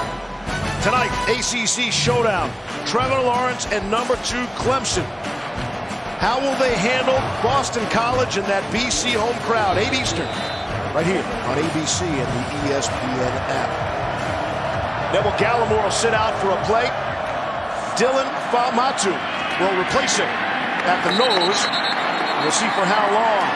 Hubbard is blown backwards, and it is Famatu able to make the play. Welcome to the football game. Redshirt junior from Norwalk, California. And Gallimore goes right back in after limping off the field the previous play. I might have left Famatu in there. Last time, Ruffin McNeil decided to play 2 deep man under in 3rd down situations, and Cornelius beat him with his feet. We'll see if they decide to do the same thing here. 3rd and 7. Straight handoff up the middle to Hubbard, and he has it. And they keep pushing the pile. And that's the 60th first down, and maybe the most significant of the game to this point. Great job by the center, Johnny Wilson. Got a block coming off the line of scrimmage. Here he is, and he's going to get up to the 2nd level. Great combo block on the linebacker, Murray. And when you're 3rd and 7 and you can just turn around and hand the football off on the inside run and get a first down, you really know all things are clicking. Maybe they're tired to hear you praising that Oklahoma offensive line. They want some love for that Cowboys offensive line led by Johnny Wilson. Last 2 first downs for Oklahoma State via the rush. Have the Sooners defense guessing. They'll keep it on the ground with Hubbard for 5 more. Down to the 35, and the football comes out. Let's see. Oklahoma has it. It's Kenneth Murray, and that's the first turnover of this football game with 6:09 to play and tied at 41. What a time for a turnover. You got 2 players still down on the field. There was a wild collision in the middle there. Hubbard got hit hard. We're going to have to go back and take a look if he was down before that football came out or whether it was an actual fumble. Again, the ruling on the field is important. They called it a fumble, but a huge play in the course of this game, obviously. Let's watch it again. That's Gallimore, 90, back in the game after being shaken up. He's on the bottom of that pile. Gallimore made the hit there. The ball clearly came out and was recovered immediately by Oklahoma. And Gallimore and Hubbard are the ones that are down.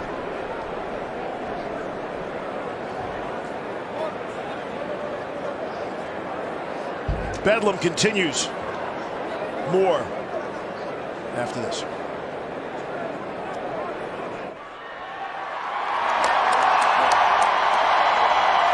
Perfect timing. You're back just in time. You're looking live now. Neville Gallimore just getting up to the ovation of the crowd. You see requiring some assistance there. Yeah, he went down awkward, Steve. He was trying to make that tackle. Looked like he got bent backwards. Chuba Hubbard was also injured. He was the ball carrier. The football came out. On the field, they called it a turnover. The first of the game in Oklahoma's football. We got a lot to unpack here. Let's first take a look and see what happened to Gallimore.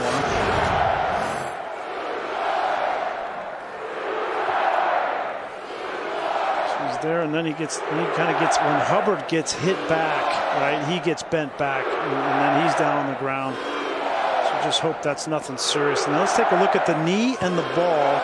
The knee of Hubbard, circle it here when we get to the spot.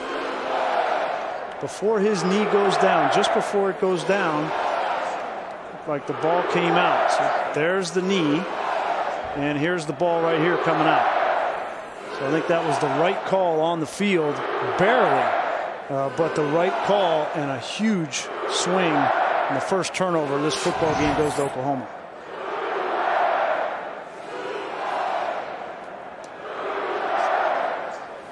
We're hearing from the instant replay booth that the call on the field will stand. It will be Oklahoma football after the first turnover of the game. And give credit to Oklahoma defensively. They were on their heels. Oklahoma State was running the football between the tackles. Hubbard was wearing them down. They were giving up third downs, and they got the turnover when they needed. It looked like it may have been Curtis Bolton that came in and ripped that football out and gave him new life. Sooners trying to fire up their crowd. The ball at the 36. First down and 10. 6:09 to go in the fourth. Kyler Murray. Quick pass to Marquise Brown down the sideline.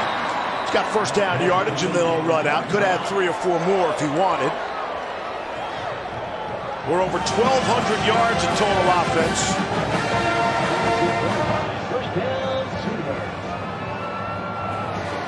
Clock winding under 6 minutes left. This is typically the time of the game where Lincoln Riley likes to lean on that offensive line in the run game to take time off the clock and to wear out defenses. They did it last week against Texas Tech in the fourth quarter. There's Kyler Murray. He'll be tripped up. Wound up going for a gain of about 3. Walter Scheid able to get just enough of it.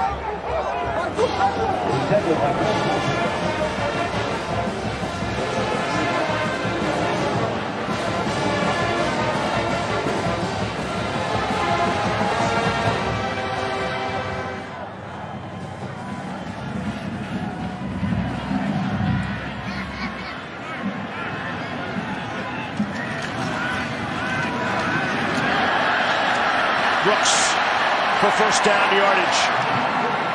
Gain of 10 on the play.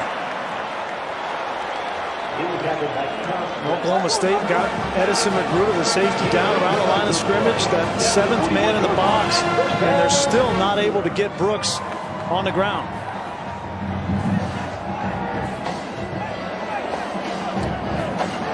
Everybody's got all 3 timeouts remaining. Again, we've had just 1 turnover in the game. And that's how Oklahoma got the football on this possession.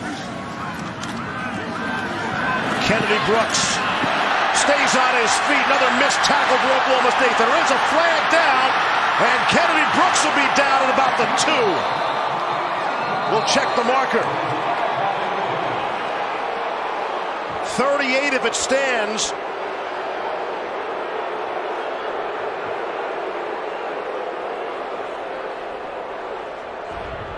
Personal foul, hands to the face, defense number 1. Penalty will be half the distance to the goal from the end of the run. First down. Lincoln Riley approves. Yeah, maybe that conversation he had with the officials helped out. A missed tackle by Jordan Brailford. You're going to see him. He's right here. He needs to make the play in the hole on Kennedy Brooks. This would have been a no gain. He misses this tackle, and then Calvin Bundage gets caught with the hands to the face, and Oklahoma is in business inside the 2.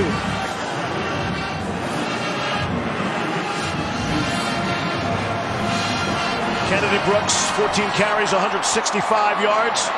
Let's see if they give it to him here. First down and goal. From inside the 2, it is Brooks. Not going to get there. Back to the line of scrimmage. Second and goal. Clock will wind. We'll get under 4 minutes. Walter Scheid and Brailford making the tackles for Oklahoma State. The way this football game has gone, you know, you almost wonder if Oklahoma doesn't want to take a little time off the clock before they score this touchdown. Cornelius will get his opportunity. He just wonders when. He waited a long time to start a football game. Another minute or 2 won't bother him. Trey Sermon is in the game now. They give it to Sermon, crashing into the end zone for the touchdown through Calvin Bundage. The game's only turnover leads to the go-ahead score. 6th-ranked Sooners by 6. Just like a week ago at Texas Tech to seal the game, Oklahoma does it with the punishing offensive line and ground game. Kennedy Brooks, the big run to get them down inside the 5, and then Trey Sermon finishes the deal by running right over Calvin Bundage for the touchdown. You can talk all you want about the flash and Hollywood Brown and Kyler Murray running around throwing. This team is physical and nasty in the run game. That's what makes them different. Austin Seibert.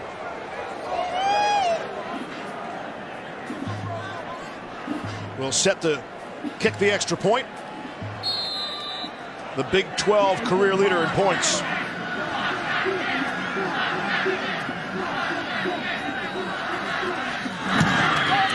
On the way, and it is good. 3.5 to go in the 4th quarter. Oklahoma by 7. Go-ahead score coming off a turnover.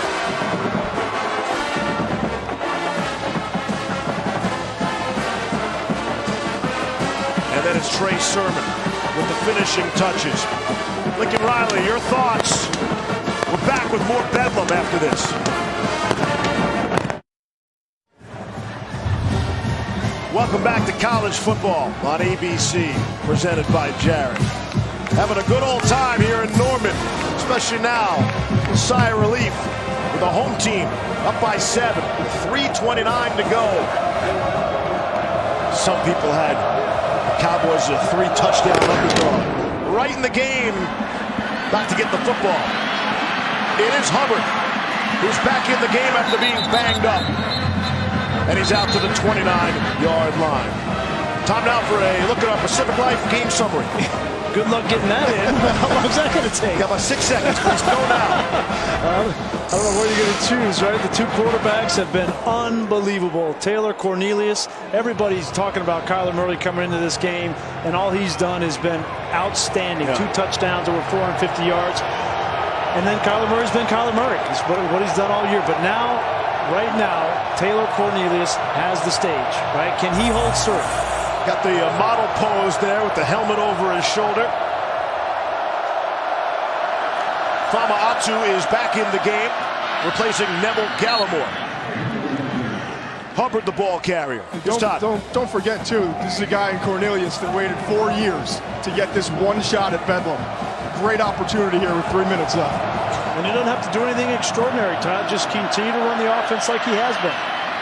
Cornelius Out to Wallace, and he's out of bounds. And this is unfamiliar territory for Oklahoma, Grease. Right? They're used to blowing the doors off people. They're not used to being in these tight games.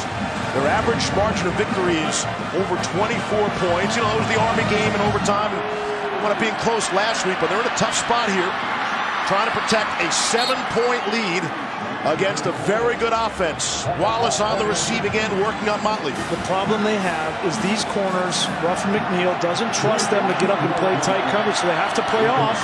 And right now, Oklahoma State is just doing exactly what they should be doing, throwing the ball short, underneath, and methodical, and you go right down the field. Caleb Kelly and Trey Norwood, some good defense there by the Sooners. Clock winds to 2.5 to play. Honestly, if I'm Oklahoma State Mike Gundy, I'm keeping my eye on the clock. I don't need to be in a rush, right? They've been so fast this game. You need to score, yes, but you also need to take time off the clock for Kyler Murray not to get back on the field. Have all 3 timeouts. Both teams do.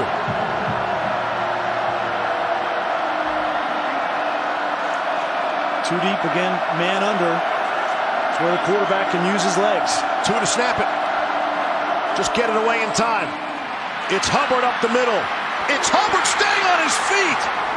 Chuba Hubbard able to go through Curtis Bolton. This is just a cat and mouse game. If they're going to play off on the outside, he's going to throw it outside. If they play too deep, he's going to come underneath. Gain of 20. It's Hubbard again. Running Hubbard up the middle has been their best play, their best offensive play.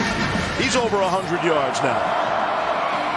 And honestly, if I'm Lincoln Riley, I think about calling a timeout, give my defense a little bit of a break. I know your offense doesn't need it as much right now as your defense does. But they're actually getting an opportunity to substitute here because Mike Gundy did.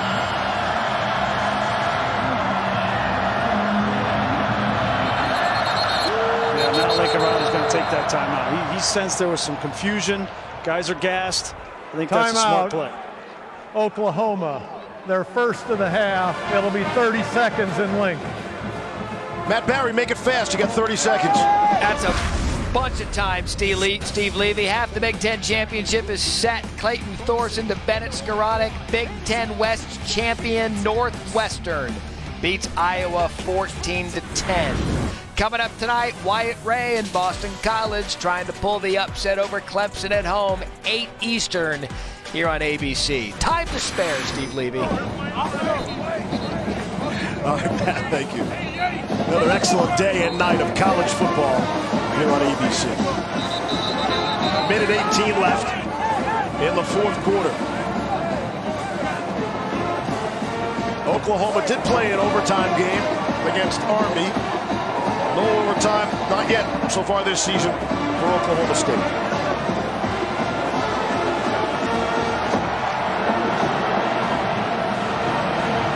Over 1,300 yards total offense. And you know it's going to be a play on defense that decides this game.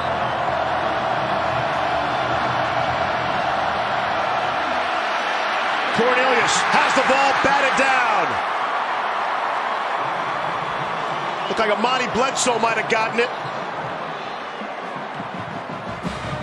Steve, they brought L.D. Brown in the backfield, who hasn't played at all in this game, and they tried to sneak him on a wheel route behind Parnell Motley, but Motley wasn't falling for it. He had leverage, and there was nowhere for Cornelius to go to throw that ball to L.D. Brown. Well done by Motley.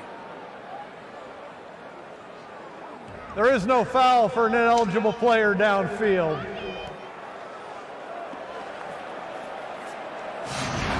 There's L.D. Brown, number 7, coming out, and see the tip pass there, and there's Motley in great position, nowhere to throw that football. Brings up a 3rd and 7. I think, obviously, 4-down territory, so you don't have to get all of it.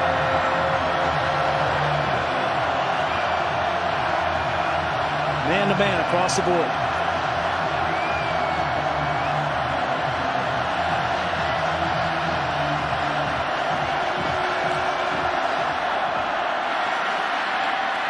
Cornelius underneath, juggled and dropped. Chuba Hubbard could not hang on. And it's 4th down. Curtis Bolton blew that play up. It's a good throw here. Chuba Hubbard not able to bring it down, but I think Cornelius could have run for this first down, Steve. If not, at least bring up a short fourth down situation. When you see that right there as a quarterback, you have got to take it. And here's the ball game. 4th and 7. 3 timeouts. They want to think about it. Cornelius with the game in his hands. And the whistles blew. You couldn't hear it because of the crowd. There is a flag down. I think they had a false start on Oklahoma State. False start. Offense, number 73. 5-yard penalty. Still 4th down. Boy, and that helps Oklahoma State because there was nobody open and nowhere to go with that football. Here he is right here. Tevin Jenkins just gets a little bit of an early start. But you can see Oklahoma looked like they stopped rushing there. They heard the whistle. That's a great point, though. That bails out Oklahoma State. Going to find Tylan Wallace, who's right here in the slot, who's been your go-to receiver all season long. And now Oklahoma's going to play a soft, 2-deep coverage. Should be able to find windows underneath that.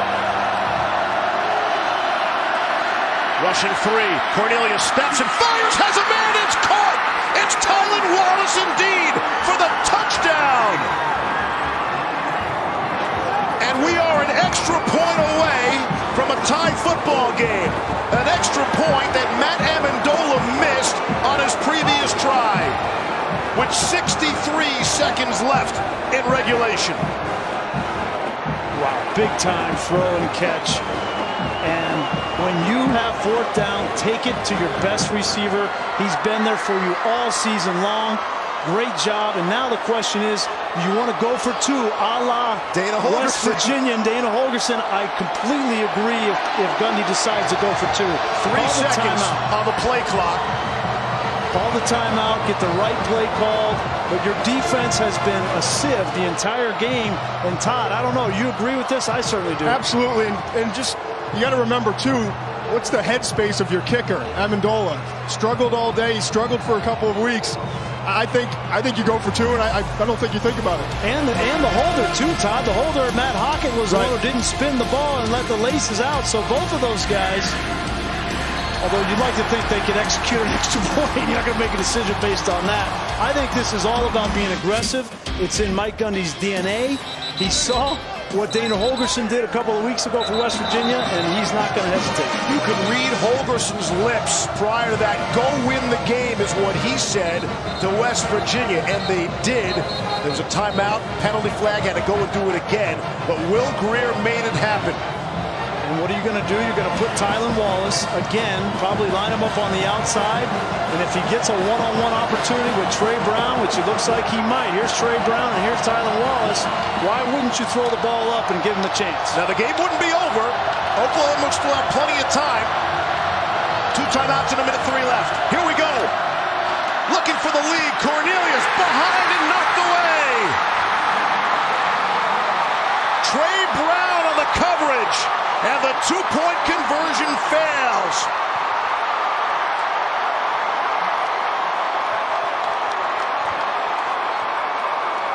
I understand the design of this play, but it's a difficult throw for a quarterback. And Taylor Cornelius threw it way behind Tylan Wallace. He was there for a split second, just trying to run a quick flat. This is called sprint right option. And you get on the move as a quarterback, and sometimes your accuracy suffers, and you see that ball needs to be out here. Instead, it's back here, and it's an easy play for Trey Brown, and Taylor Cornelius knows he missed it. Cornelius has had a brilliant game, 34 of 53. He's passed for 501 yards and needed 2 yards there passing. You see, if that ball was on time and out front, it's a touchdown, or it's a 2-point conversion, and you win the football game. Despite the fact that they didn't convert it, I like the decision. Yes. The execution was not right. Hey, this is Oklahoma State's New Year's Day bowl game, New Year's Six bowl. This is their season, a chance to wreck their arch rivals for 100 years. And it will fall now on Matt Ammendola again for that missed extra point. Todd. Still an opportunity here for the onside kick. You got to have it if you're Oklahoma State.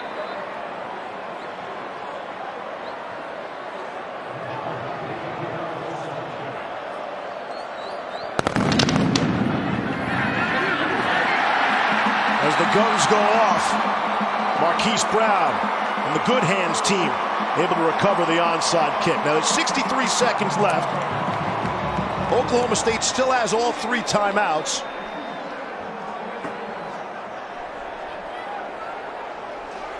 There was some confusion with prior to the 2-point conversion taking a timeout. They didn't reset the play clock, and so they never had to use a timeout prior to the 2-point conversion attempt. The issue with Oklahoma State is not the amount of timeouts, it's stopping this run game. But if they can manage to stop Oklahoma on 3 consecutive plays, not give them a first down, they'll have a little less than a minute.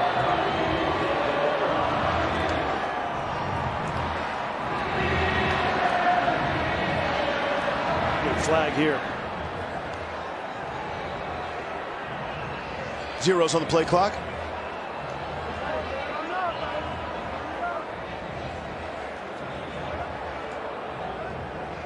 And a conversation.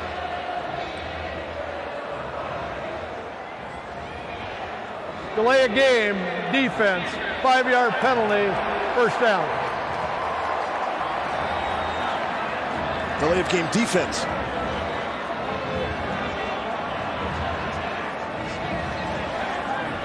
That's big. We get 1st and 5. It makes it even more difficult. There's 1 first down and this game's over. That's a critical mistake. Trey Sermon. He's got the first down. Clock will stop to move the sticks.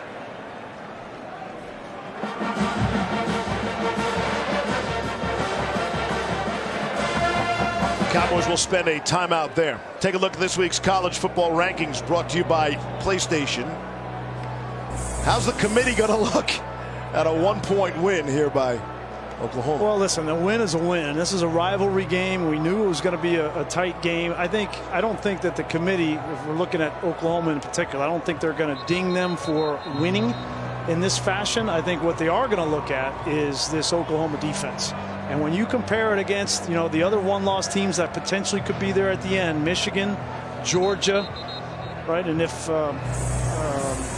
Washington State even, I think they're out. But I think Georgia and Michigan, when you compare it to those 2 teams, I think that's going to be the issue that Oklahoma has to overcome, is their defense. And when we're comparing everyone to Alabama as the standard, Crimson Tide have back-to-back shutouts the last couple of weeks. That's their defense.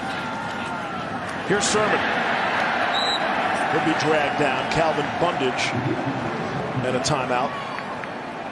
Seen 1,342 yards of offense combined. That's the most for a game of the FBS this season. But listen, a win is a win is a win, especially is a win a win? In a rivalry game like this. Listen, if I'm on the committee, right, I'm giving Oklahoma credit for this win. This is a gritty, gutty team with an unbelievable offense, an unbelievable quarterback, and one of the best coaches on the planet. Yes, they have some issues on the defensive side, but you could make arguments against Michigan offensively too. You could make arguments against Georgia. I mean, I think it's going to be a very interesting end to this season, but Oklahoma had to take care of business here tonight. They did it. It was close, but give them credit. Give Lincoln Riley credit. They made the plays they had to win.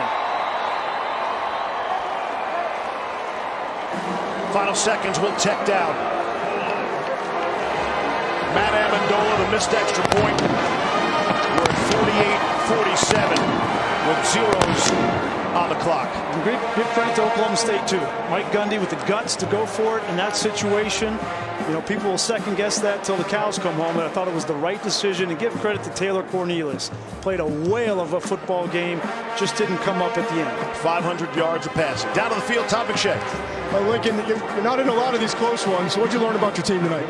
Yeah, we didn't have our best, and Oklahoma State, give them credit, man. They played fantastic. Quarterback played great, and yeah, we just found a way. You know, made some huge plays defensively, forced a fumble, stopped the two-point play, weren't at our best there, and then, you know, offensively we're bad in the third quarter and came back, found a way to win. You gave up a lot of yards, a lot of points, but your defense makes the play at the end. What are your impressions of your defense tonight? We made big plays, but we got to certainly play better. You know, we gave up some big ones early, and then, you know, that makes you a little conservative after that, so we got to continue to improve. Congratulations. Thanks, Coach. Thank you. 3-touchdown underdog was Oklahoma State, and they come up 1 point short. And Oklahoma will survive and advance on. Everybody's pointing Grease to that last game in Morgantown on November 23rd. Some points scored in that one, right? I mean, we've done Oklahoma back-to-back weeks, yes. The Texas Tech game, and then here tonight. I think that game against West Virginia, that's going to be just as good as these past 2 weeks have been, and it's going to be a shootout in the end, and ultimately which defense will come up with the stop. Oklahoma wins its 15th straight game in the month of November. The Matt Ammendola missed extra point out of the hold from Matt Hockett. They'll be talking about that, and then they'll be talking about Oklahoma being one accurate pass away from being 2 losses and out of the college football playoff conversation. This ball's thrown accurate. It's a conversion for 2 points and a win, and a huge upset for Oklahoma State, inches away. In the 113th edition of Bedlam, it goes to Oklahoma. They beat Oklahoma State 48-47. Tonight at 8 Eastern on ABC, it's Clemson against Boston College. For Brian Greasy, Todd McShay, Josh Hoffman, Mike Schwab, I'm Steve Levy. So long from Norman. This Sunday